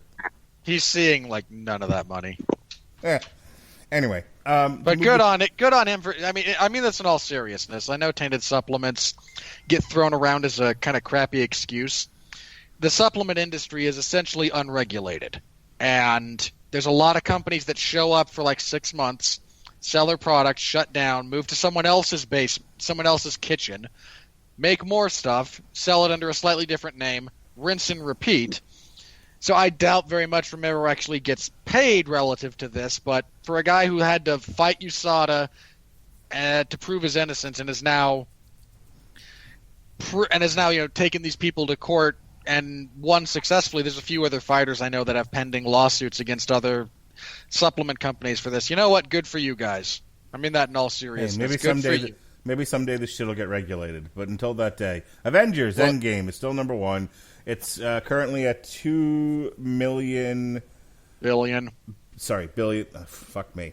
2,686,000,000. Again, to beat Avatar, it's got to go past 2.7 billion. So everyone go out and buy a ticket to Endgame. Buy it now. Go ahead. Further, is that Avatar final number including DVD sales, or is that just theatrical performances? It's the number it says on Box Office Mojo. Pretty sure it's just theatrical. All right. Yes, people, go buy more tickets. James Cameron needs to suck it. Buy tickets and send it to hungry children in Africa. It'll be fine. It'll all work itself out. Speaking of James Cameron-related hate, there is a trailer reaction for the latest Terminator movie that we have up as a cheap plug. Yes, there is. Which is the now canon sequel to Terminator 2: Judgment Day, as the rest of the Terminator movies are no longer canon. Terrific. And like I said during the trailer reaction, and nothing of any value was lost. I would actually argue that point a little bit. You would, but we don't have any time because the CPAP's calling. Captain Marvel is number 2. No movement there. No movement in the top 5. It's still the same 5 movies. Avengers, Captain Marvel, The Wandering Oath, How to Train Your Dragon 3, Alita Battle Angel. Shazam sitting at number 6 with 362 million. Pokemon, number 7 at 358. Dumbo has actually jumped up a little bit in the number 8 spot at 349. And Aladdin has cracked the top 10 at number 9. And then Us has knocked Glass out of the top 10 finally and claimed the number 10 spot, though not for long. No one should care about the 7 to 10 slots because there's a lot of bigger movies coming out that are going to just destroy them. And if anyone's wondering, John Wick is currently at... Where's John Wick? Where are you, John Wick? Kill somebody. Probably 17 to 20. It's very, very profitable, but it's 13. Not doing a huge number. Yeah, it's also pretty recently out. So it's between The Escape Room and Lego Movie 2. How about that? It's significantly better than both of those movies. I agree. All right, this weekend is Godzilla. Woo! 2 kind of different audiences for Godzilla and Aladdin. I think Aladdin continues to make money. Probably, I don't know. I feel like if it had a bigger opening, I might be more comfortable saying this thing's gonna plow towards $1 billion. And I think initially that was my prediction. I don't know if I feel that strongly about it anymore. I'm feeling 500 million. Yeah, that's probably about right, unless it turns out to have some pretty serious legs. I don't expect it to, mind you, but it did a good number for its opening weekend, but it's not blowing any records away. It's not surging to massive success the way The Lion King is projected to. And The Lion King is projected to be our third $1 billion baby this year. So that'll be 3 fucking Disney movies in the top 5. 1, 2, and 3, baby. Godzilla... 1, 2, 3, and 4. Let's not forget Star Wars. Eventually. Yep. Godzilla... Much as I wish I could forget Star Wars, I think I'd be better off. So this is a pretty eventful weekend. We've got Godzilla, Ma, and Rocket Man. So none of them are for the kids. Those are 3 very different audiences. Yeah, all 3 of those movies. And I was going to say, none of which are for the kids. So I think if you've got kids and you haven't seen Aladdin, maybe those are the people that give it some more legs this weekend. Unless you're me, because I'm taking my kids to go see Godzilla like a proper parent. Darn right you are. The following week is Dark Phoenix, which is looking to tank. Okay, no. Stop. Just 1 minute. We just implored everyone to go see Endgame. I'm going to personally implore you. Do not see Dark Phoenix. Mark will suffer. I will suffer. You don't have to. Please. Am I doing that with you guys? You are if you say you are. Do you want to? Yeah, sure. Why not? No. Oh, God. I'm now referring to. By the way, I'm now referring to this movie as Dark Write-Off. This is. Look, they invested a lot of money in the Fox deal. I feel like just to avoid taxes on some of this, they just need some of these movies to fucking tank. So Dark Phoenix is a good place to start. It also has a big competitor that weekend. as far as any kind of kids that want to go see Marvel comic book type movies, and that's The Secret Life of Pets 2. God! I finally saw a proper preview for that ahead of this movie, and God, no, so much of my no. Mm-hmm. I might have to see that because my aunt wants to go see it, and she and I go to the movies together all the time. Yeah. She really enjoyed the first one. She said it's not groundbreaking, but it's cute. It made her laugh. It made her smile. And I know she's got a big thing for Patton Oswalt, who was taking over for Louis C.K. because the Illumination said we don't want to be involved in that shit. And then the following week after that is Men in Black and Shaft. Again, two very different audiences, two very different movies. But I think Men in Black definitely does its part to cut into the potential Aladdin audience. And then finally, look, it's a shit movie, but everyone's going to go see it. Ladies and gentlemen, of course, I'm talking about Toy Story 4. Hello, Forky. Look, kids, Forky just tried to commit suicide. He opened. Oh, okay. Look, let's be clear. The Toy Story movies have not been aimed at children since the second one.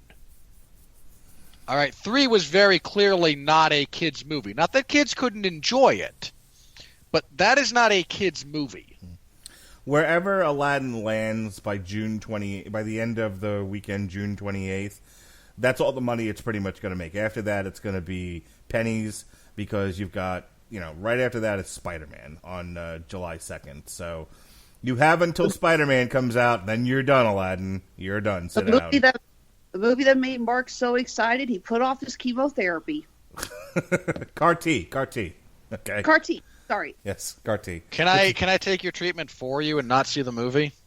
Well, here's the problem. Can you take away my cancer by doing so? Because listen, don't take this the wrong way because I love you like a brother, but I'm perfectly willing to give you my cancer if that makes you feel better. There are days. Ladies and gentlemen. Okay, how about this? That he'd rather have cancer than go see the second Spider-Man movie. How about this? How about I go, get a bone marrow sample taken so I don't have to suffer through Jake Gyllenhaal being CGI'd to look like an actual human being instead of the hobbit that he is. Just remember, if you bow out, then that means that I'm the only one that can help debut Hollywood that week. And you really want to put that much pressure on me? I might. I might. All right, folks. The CPAP's calling, so away we go. CPAP is singing Jigglypuff. Are you ready? No! I said, are you ready? No, God! No, God, please, no! No! No! No! Anthony Lane of New Yorker. Oh, just stop right there. I don't need anything more than that. This ass nugget. In short, it's a whole old world. He got paid by the New Yorker to write that. Wow. A Small World reference when talking about a Disney movie. I'm sure that's never been done before. Aren't you just at the forefront of intellectual thought, you blithering jackass? That's not a Small World. That's a reference to the big musical or the big romantic number from Aladdin. Whatever. What if you're going to insult the guy? That's fair. Okay, that's fair. Okay, no. I know. Okay, here's my excuse for that. Their rendition of A Whole New World is so utterly forgettable in this movie. From both a lyrical, musical, and visual perspective, I forgot they included it. Matthew, I have to admit, that is something that actually did piss me off. I mean, I understand that in the first one they can't have, or in this remake, they can't have them going as far as they did in the animated one, but at the same time, it's like, what whole new world? You basically went maybe a mile outside Agrabah. Maybe.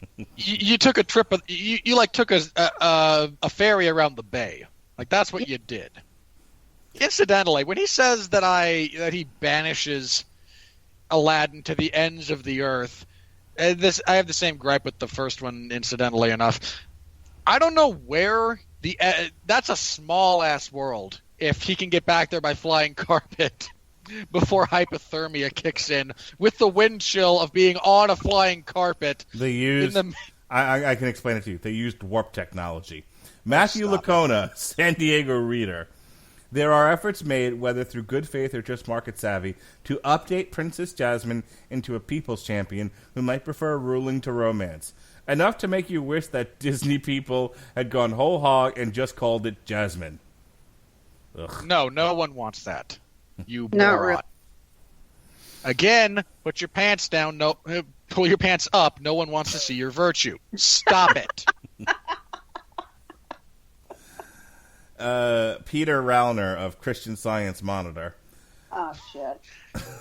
I say this as a Christian. If that's your publication, I have concerns. Smith understandably didn't want to compete with Williams, but as the big blue top-knotted genie, he's uncharacteristically bland. Even the magic carpet in this movie looks bummed out. I think that's less to do with Smith and more to do with the whole movie. Just kind of being meh, a giant capital MEH.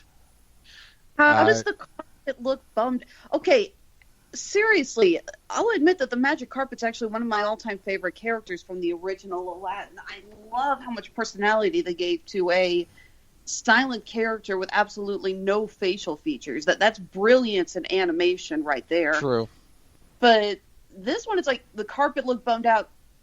The carpet didn't look bummed out because the carpet didn't have anywhere near the same character as the original carpet. So yeah, the carpet didn't really have a whole lot to do. They could. Never mind. I don't want to get into it. Annie Bundle of NBC News Think. Oh God, you work for an NBC subsidiary. You must suck. The rest of the movie feels like, at best, a pale imitation of the original cartoon, and at worst, embarrassingly bad. It's kind of a pale imitation because it's a live-action remake of a beloved classic that's somewhat in the description that's inherent to what they're doing. That's not really a criticism. It's like saying that your comedy didn't have enough heart. Actually, I've made that argument. That's like saying that your comedy didn't have enough explosions. Like, it's not a fair criticism to levy. Moreover, I don't think this movie ever strays into embarrassingly bad. I saw Pete's Dragon, lady. So I wanted to read this first one. It's actually a fresh review because it, too, is really stupid. But this one's so bad that I don't even care about the first one anymore. Jay Dasgupta, Geeks of Color. Okay, once again, why is it with this movie, for God's sake, no one cares about your politics, your philosophy, or how woke you are? Shut up. Talk about the movie. You're gonna love this. I'm gonna find this guy and burn his house down. Jesus, mercy. I get that Disney intends to target the American audience first. Get ready for it. But in the days where the global box office generates more revenue, why can't there be a little more care and research devoted to getting a few cultural notes right? You mean like Ishtar? Cultural notes? What? Okay, Okay, just I need a minute to stop the aneurysm from rupturing. Just hold on 1 second. They went out of their way to point out, with the exception of Will Smith, everyone in the main cast is of Middle Eastern or Indian descent. The guy who plays Aladdin is half Egyptian. The girl who plays Jasmine, I think her parents or grandparents are Indian. What other it's like, I'm sorry that the fantasy storyline based off of 1001 Arabian Nights, maybe took a few liberties. Didn't depict Saudi Arabia, in whatever year this is, accurately? Is that really what we wanted for this? Pretty sure that if they did that, then that whole scene in the original where Jasmine nearly gets her hand cut off for stealing the apple, Yeah, I'm pretty sure would have seen that and more in this. Yeah. Okay. Moron. Let's start with Disney cartoon adaptation. How about we just start with that reality? And immediately, just off the bat, that's the premise. This is premise one. Everything else flows from this. This is the unassailable beginning. This is the genesis of everything with this movie. Is this reality. And you want a ton of cultural realism. You really want to display... You don't want realistic. You want to be pandered to. Moreover, again, fantasy. You're the type of person who would watch... God, what is it? Crap, what's that fantasy movie? Labyrinth. Which one? The Dark Crystal. Lord Iron of the Giant. Lord of the Rings. James of the Giant Peach. Pure fantasy, like otherworld fantasy. Boogie Nights. Yeah, the world where the world where Mark Wahlberg actually has sex. God, I can't remember, but there is a again, this is a fantasy movie, and I can't for the life of me remember The Never-Ending Story. Stardust. No. It might be Stardust, actually. Okay, you're the moron who watches Stardust and complains that the British accents in the fantasy world are not realistic, despite Mark Strong actually being the guy speaking. You do not understand... Are you thinking of Willow? No. Hang on, I'm looking up what fantasy movie Mark Strong was in. Hang on. No, Mark Strong was in Stardust. He was? Yeah. He's the brother. He's Septimus. Yeah. I hate to say it, I'm a big fan of Neil Gaiman's work, but I think I pushed most of that movie out of my brain. I actually enjoy that relative to the graphic novel. It's a complete tonal, like 180 from the graphic novel, but I kind of dig it. Are you thinking of Legend? No, don't. I'll find it. I'll find it later. Don't worry about it. Here's the point. In this Krull? fantasy, stop it. Ice Pirates? Within this The fantasy, Last Starfighter? Mark, this- go to the corner! within this fantasy movie, there's a race that uses the rough equivalent of a German accent in our world. But it's not a very good German accent. It's also not meant to be because they're not adapting from German. They're adapting from a language that doesn't actually exist. Agrabah's not a place, you moron. Just stop. It's worth pointing out that the Agrabah in the Aladdin cartoon looked more like something more like a Vegas casino than it did a, historical palace. Truth. But no, they weren't, cutting off people's hands for thievery or hanging people in the streets or... I do kind of wonder if there wasn't somewhere in the original discussion of how do we change Jafar that made him just like a militant Muslim, and they just went, we can't do that.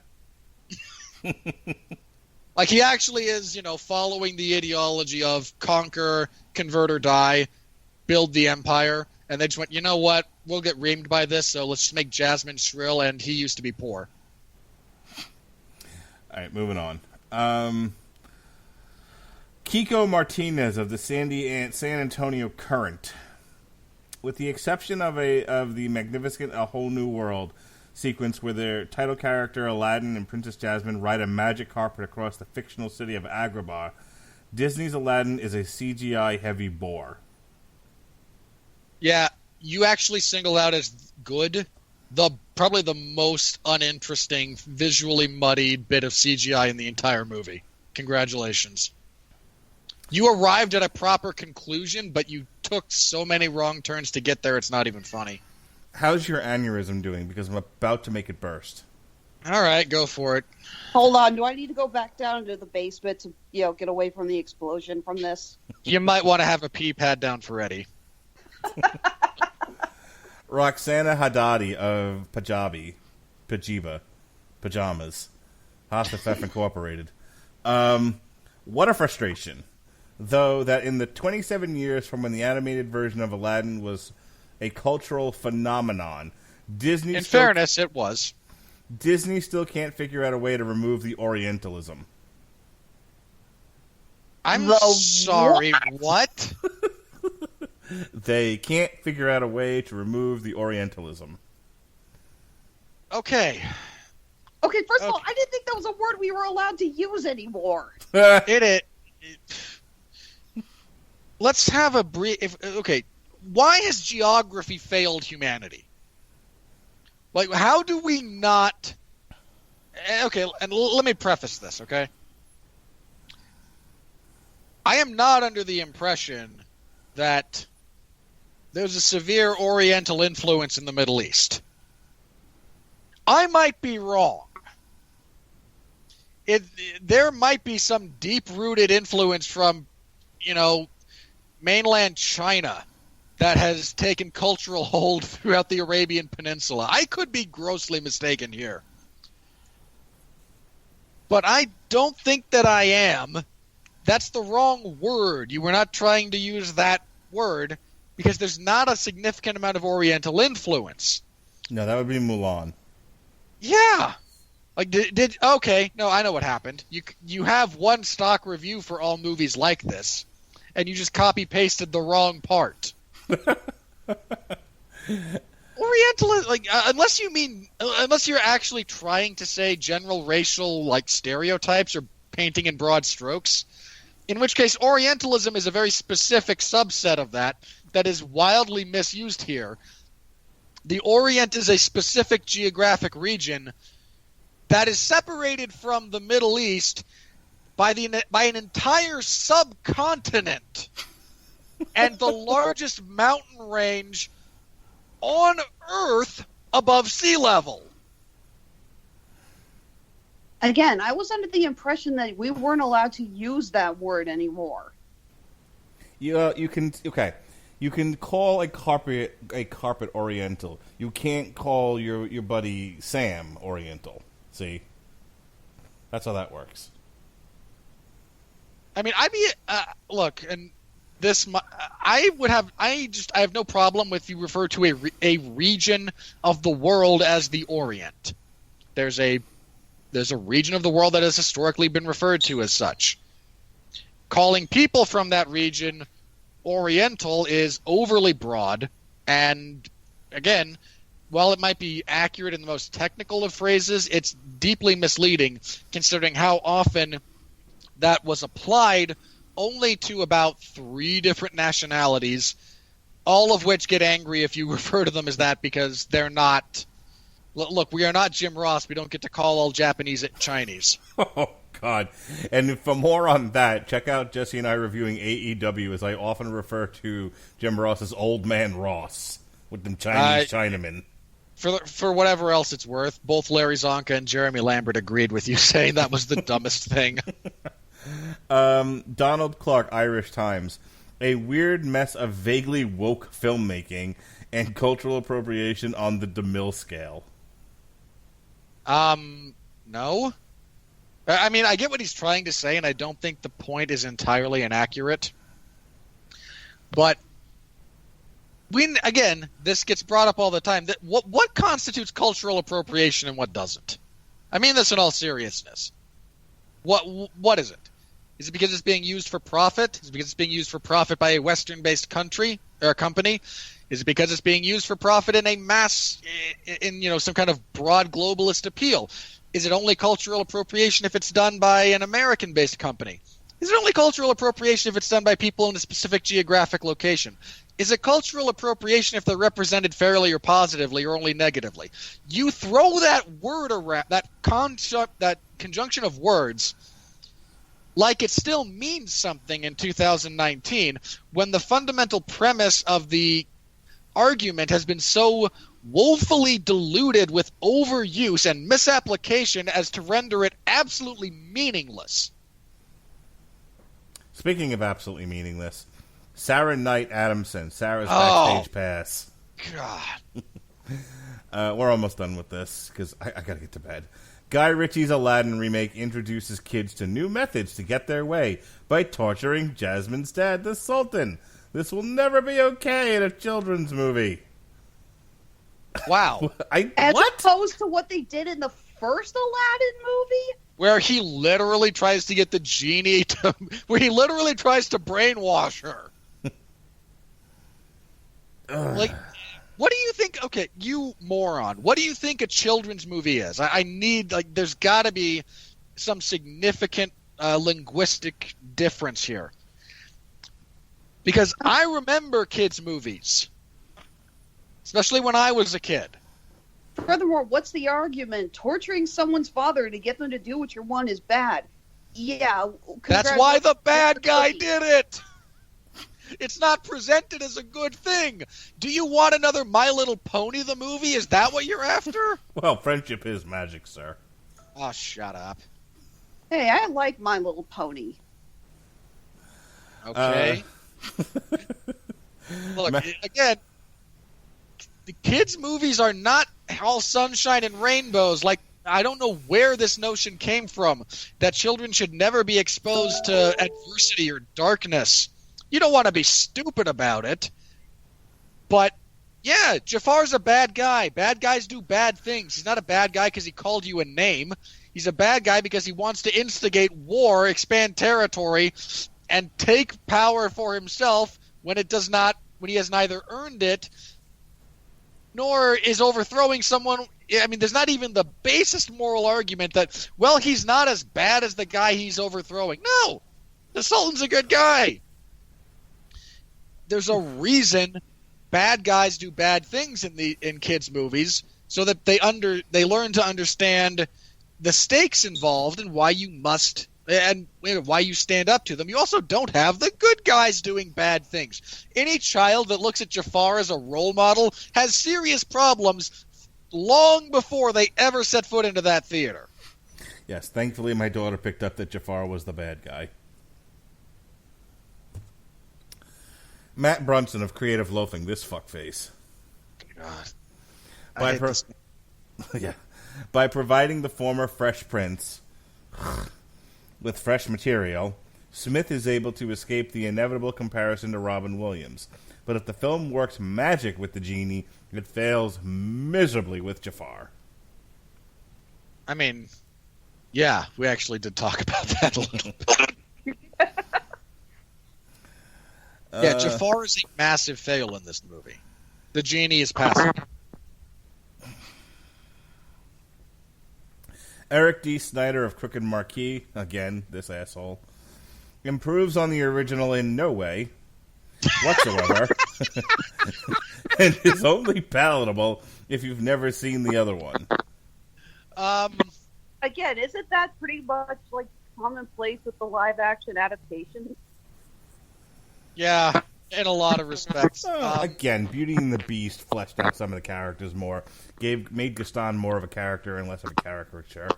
They also that one also gave appropriate stakes to the reality of the plight of the curse, rather than just kind of the general moping that went into the animated version. I mean, I've remarked at the time that I think there's a good degree of poor storytelling, just in the fact that in every sequel to Beauty and the Beast, they revert everyone to the Beast and the cutlery, because they were cuter that way, and that one actually gave that reality some narrative stakes. I'm going to read these last two, and the very last one I'm going to read is really just the humdinger and a great way to end this bit. But I got to read Chris Stuckman first, because we hate you, Chris Stuckman. We hate you. You self-employed bastard. Hey, I like Chris Stuckman. No, we hates him. Go away. You're uninvited. Like that is the bridge too far.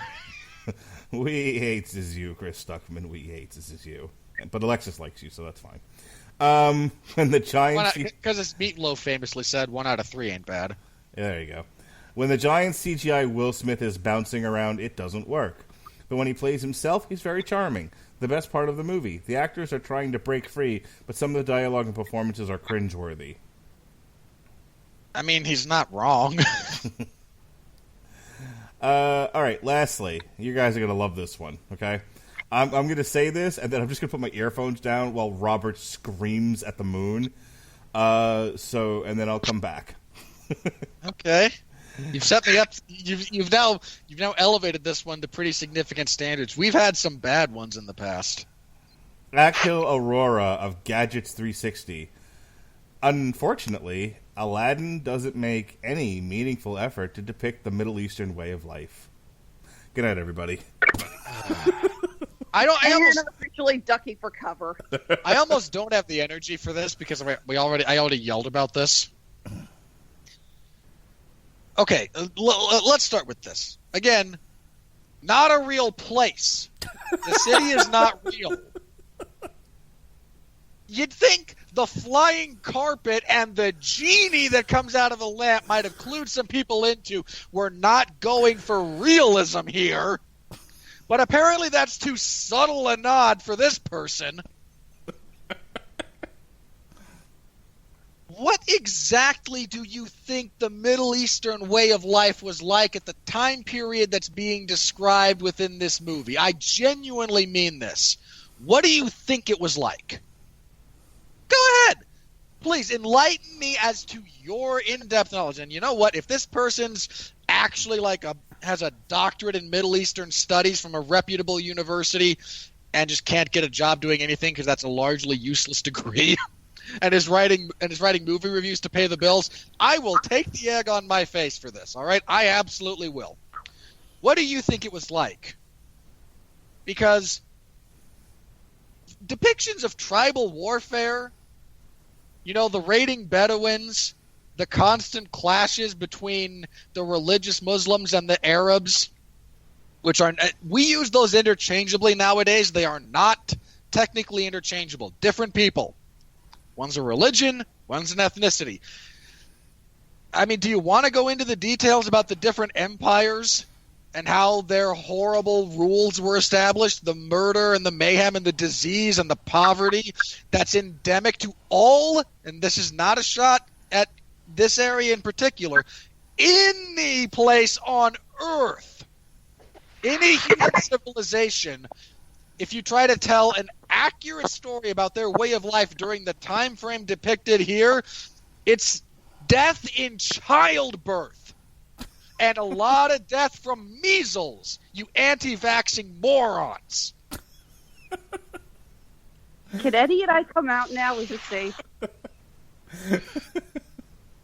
Accuracy. I want my children's Disney movie to just depict the realism of starvation and cholera and the Black Plague. What's the matter with you? That's funny. Okay, I think we've beat this horse to death. As they say. Wait, I have one very small thing about the movie, just as a brief aside. They actually cut my favorite line from the original movie, and I was sad about it. Which was? After Jasmine and her father have a bit of a fight, and she storms off because she doesn't want to be forced to marry anyone. And he just kind of laments, "Oh, I don't know what's going on. Her mother wasn't nearly this picky." Oh, I love that. I didn't get that joke when I was a kid. That was a joke for the adults, and I loved it. It is genuinely my favorite line from that movie, as just an insight into the character's kind of world-weary self-awareness. And just, teenage daughters. In the next few years, Mark will understand that. Sure. All right, folks. Next week on the old calendar, it's Godzilla week all week long. We're going to kick things off, though. On June 1st, we've got myself, Robert Winfrey, and Pat Mullen will be doing alternate commentary for Anthony Joshua versus Andrew Ruiz Jr. on DAZN. Myself, Jesse Starcher, and Chris Bailey, and maybe the other Chris, the Four Podsman. I don't know. We'll see. You'd have another Chris. There's lots of Chris's. We'll be reviewing NXT TakeOver, wherein I will challenge Jesse to explain to me how AEW's Double or Nothing was better than any NXT special, including the one on June 1st. Then we've got... there might actually be at least one I think you could make the argument for, but that'd Maybe. be stretching it. Yeah. On Monday, we've got 97 people on source material talking Godzilla Kingdom of Monsters. We'll have a Damn You Hollywood review for Godzilla King of the Monsters. Darn right we will. All hail the King, baby. We'll be reviewing the new King Legion Kong album. can suck it. There is one king of monsters, and he's a fire-breathing atomic lizard. That is not fire. That is radiation. I know, but come on. No, seriously, get it right.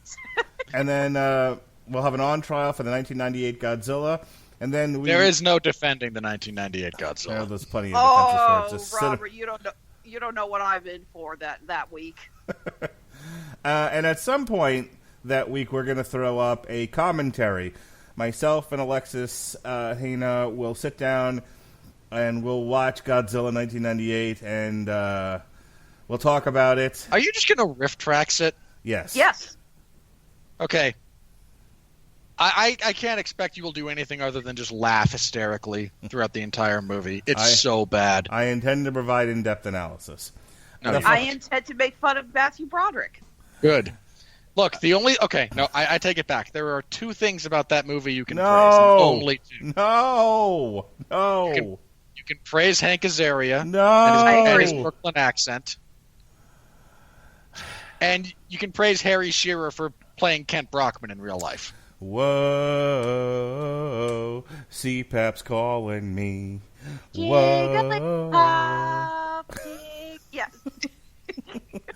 The following week, it's everything Dark Phoenix. We've got the Dark Phoenix saga on source material, and we'll review the last of the Fox X-Men movies, Dark Phoenix, until Gambit comes out. Free at last. Praise God Almighty, we are free at last. Also, Gambit is never coming out. Get over it. Disney announced that they shot it in the head. I want a picture of Mickey Mouse shooting Remy LeBeau in the head with an AK-47. Because thank you. Do not shoot Remy LeBeau. Shoot Channing Tatum. That too. Fangirls will cry. I want to shoot Channing Tatum. Hey, Wednesday, June 12th, Robert, in case you're interested. Oakley dokley, howdly toodly. Oh, you must present me with Ned Flanders medal again. Yes. Wednesday? The June 12th. Hang on, I need a calendar. Give me a second. You do that. I'm going to keep going. And then we'll have an on-trial for X-Men 3 The Last Stand on June 13th. Yeah, that's a Wednesday I'll be in. And there is no defending X-Men The Last Stand. Sure there is. No, there really isn't. Andrew Graham will be making his first appearance on source material with Gotham Central Book 1. We'll be doing a Damn You Hollywood for Men in Black International, and then we'll be reviewing the new Rammstein. And then finally, all us nerds are getting together to talk about how the rest of you are terrible. It'll be the Screaming Boy podcast. We're going to be talking toxic fandoms. And then... if you wanted to extend that podcast even further than what you're going to have, feel free to mention how sports fans everywhere are the scum of the earth. We'll be talking Heroes in Crisis because death threats to Tom King. And then we'll be reviewing Toy Story 4. That movie is going... Toy Story 3 killed me inside in a very good way. Toy Story 4 is going to kill me inside in a bad way. We'll be reviewing the new Amon Amoth Berserker on June 26th. Myself and Jesse will be reviewing the new Black Mirror Season 5 on June 27th. And then finally, Chris Bailey. No Chris Bailey here. We'll be looking at Jessica Jones Volume 2 by Brian Michael Bendis, The Secrets of Maria Hill on source material. And then myself and Robert will be reviewing the last of the red-hot Netflix Marvel series, Jessica Jones Season 3. And then on July... For the record, I have stated this publicly to Mark. I'm going to say it right here. If Season 3 is worse than Season 2, I'm tapping out halfway through. I will not put myself through that. And finally... July 3rd, we'll be reviewing the new Upon a Burning Body on the Metal Hammer of Doom. All right, that's my plugs. Alexis, go sell some stuff. All right, Honeysuckle Rose Creations, the intersection of geek and chic. We just wrapped up. Oh no, this isn't getting delayed. No, we still have a few more days left on our big spring sale. Because time travel. I hate to say it, some of these shows get delayed a little bit, so I tend to forget. Wait, when's this shit coming out? No, our Honeysuckle Roses big spring sale is going on for a few more days. It is ending May 31st. That's 15% off everything in our stores on Etsy and Handmade at Amazon. Cufflinks, necklaces, barrettes, hairpins, charm bracelets, you name it, we got it, all 15% off. You can find us also on Facebook, Twitter, and Instagram. Honeysuckle Rose Creations. Tell people about that MMA thing, Robert. I don't know that I want to. Okay, let's not. Good night, Hang everybody. on. Ah, damn it. Robert, did you just lose all of your energy getting off the soapbox? No, Mark reminded me about the card on Saturday, and the top 3 fights are all light heavyweight fights, and I died inside a little bit. This card is not good. The UFC's back in Sweden, so of course Alexander Gustafsson headlines because... Hey, wait. It's where? I'm not doing your bit, Mark. Where is it? I'm not doing I didn't your hear bit. You. Tell me where. What country You heard it's in. me. Quit, Robert. You heard me. Knock it off. Oh, it's in Sweden. IKEA's from Sweden. I like meatballs. Damn you so much. The main event is Alexander Gustafsson versus Anthony Smith in a battle of lanky white dudes who got their asses kicked by John Jones. The co-main event is Ilir Latifi and Volkan Oezdemir in a battle of short light heavyweights who theoretically have power, but both kind of suck.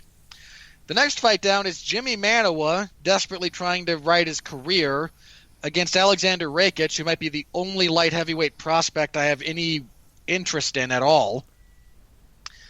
Again, this is not a good card. If you want a full preview, such as it is, you can listen to the 411 Ground and Pound MMA podcast. I was by myself. Sorry, I was by myself on Sunday. Jeff was in transit from Vegas back to his home after being live in person for AEW's Double or Nothing. So it's just me as I talk about that. The UFC released a bunch of fighters, including Elias Theodorou, Justin Willis, Eric Shelton, and Wilson Hayes, because they're getting rid of flyweight, even though they won't admit it. So you can listen to all of that this coming this Saturday at some time early in the not early morning, but before noon, I think. I'll be covering UFC Fight Night 153, again, Gustafsson and Smith, Oezdemir Latifi, Manawa Rakic. I hate this card so much. I just look at it and I die. I hate this card. It's so bad. But I'll be suffering, so stop by the MMA Zone of 411 Mania and feel free to laugh at my pain. So I was gonna watch the Henry Cejudo pay-per-view on June 8th, but I think I have to take my kids to the drive-in to see The Secret Life of Pets instead. You will be missing out. Yeah. Because I guarantee you, however long Cerrone versus Ferguson lasts is going to be better than The Secret Life of Pets. It depends. I mean, I might get home in time for 10 o'clock. I mean, it is, an animated movie that'll probably begin around 7:38. So, I mean, maybe. But my wife also said, well, you already ordered your one pay-per-view for the month, so you can't order two. So I got to figure out how to sneak this past her. Mark, I hate to be the bearer of this news yet again. You have the internet. I don't steal, sir. Stealing is wrong. Yeah, you're protesting a little bit too much. Stealing is wrong, sir. I will not judge you, but I will stand before Christ at the gates of heaven at being pure of soul. I thought you Jews didn't believe in the divinity of Christ. I don't know what I am anymore. None of us do. I just know I like meatballs. Please finish this bit. So anyway, this coming Sunday, Mark already mentioned I'll be theoretically providing some alternative commentary for Anthony Joshua's fight. I like Joshua. He's the best heavyweight in the world, and good for him. Second only to Deontay Wilder. Stop it.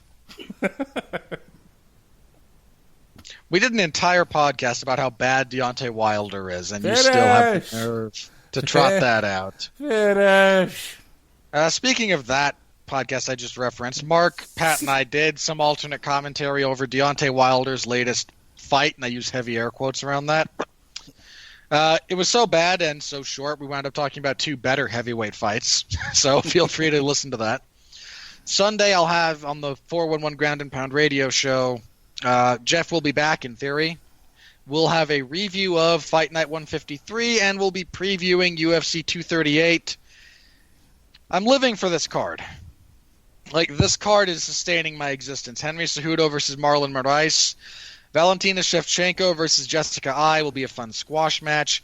Tony Ferguson versus Donald Cerrone, the sweet, sweet boogeyman on cowboy violence. Wait, you said it wrong. You said it's Shevchenko versus some dumb bitch, is what I believe is what you called it. I'm not going to repeat what I said. I'm not proud of what I said last time. I was tired, and I don't like Jessica Ai. What do you want me to say?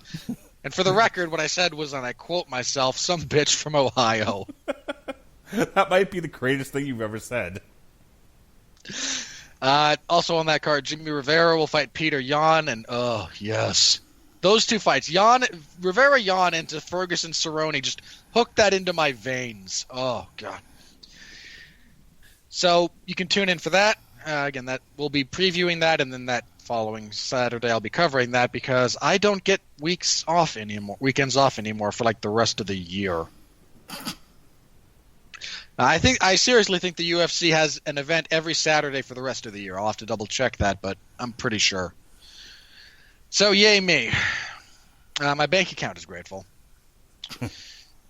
That's the worst joke I make, I know. All right. So you can tune in for that. Again, next week we'll be here where I will talk about how great Godzilla King of the Monsters is, and Mark will proceed to dump all over it because that's kind of the pattern here. We'll see. I enjoy a good monster match no matter whatever monsters are in it. So, all right. With that elongated bit for no good reason, thank Alexis Hana for joining us once again. This has been Damn You Hollywood. Be well, be safe, and behave.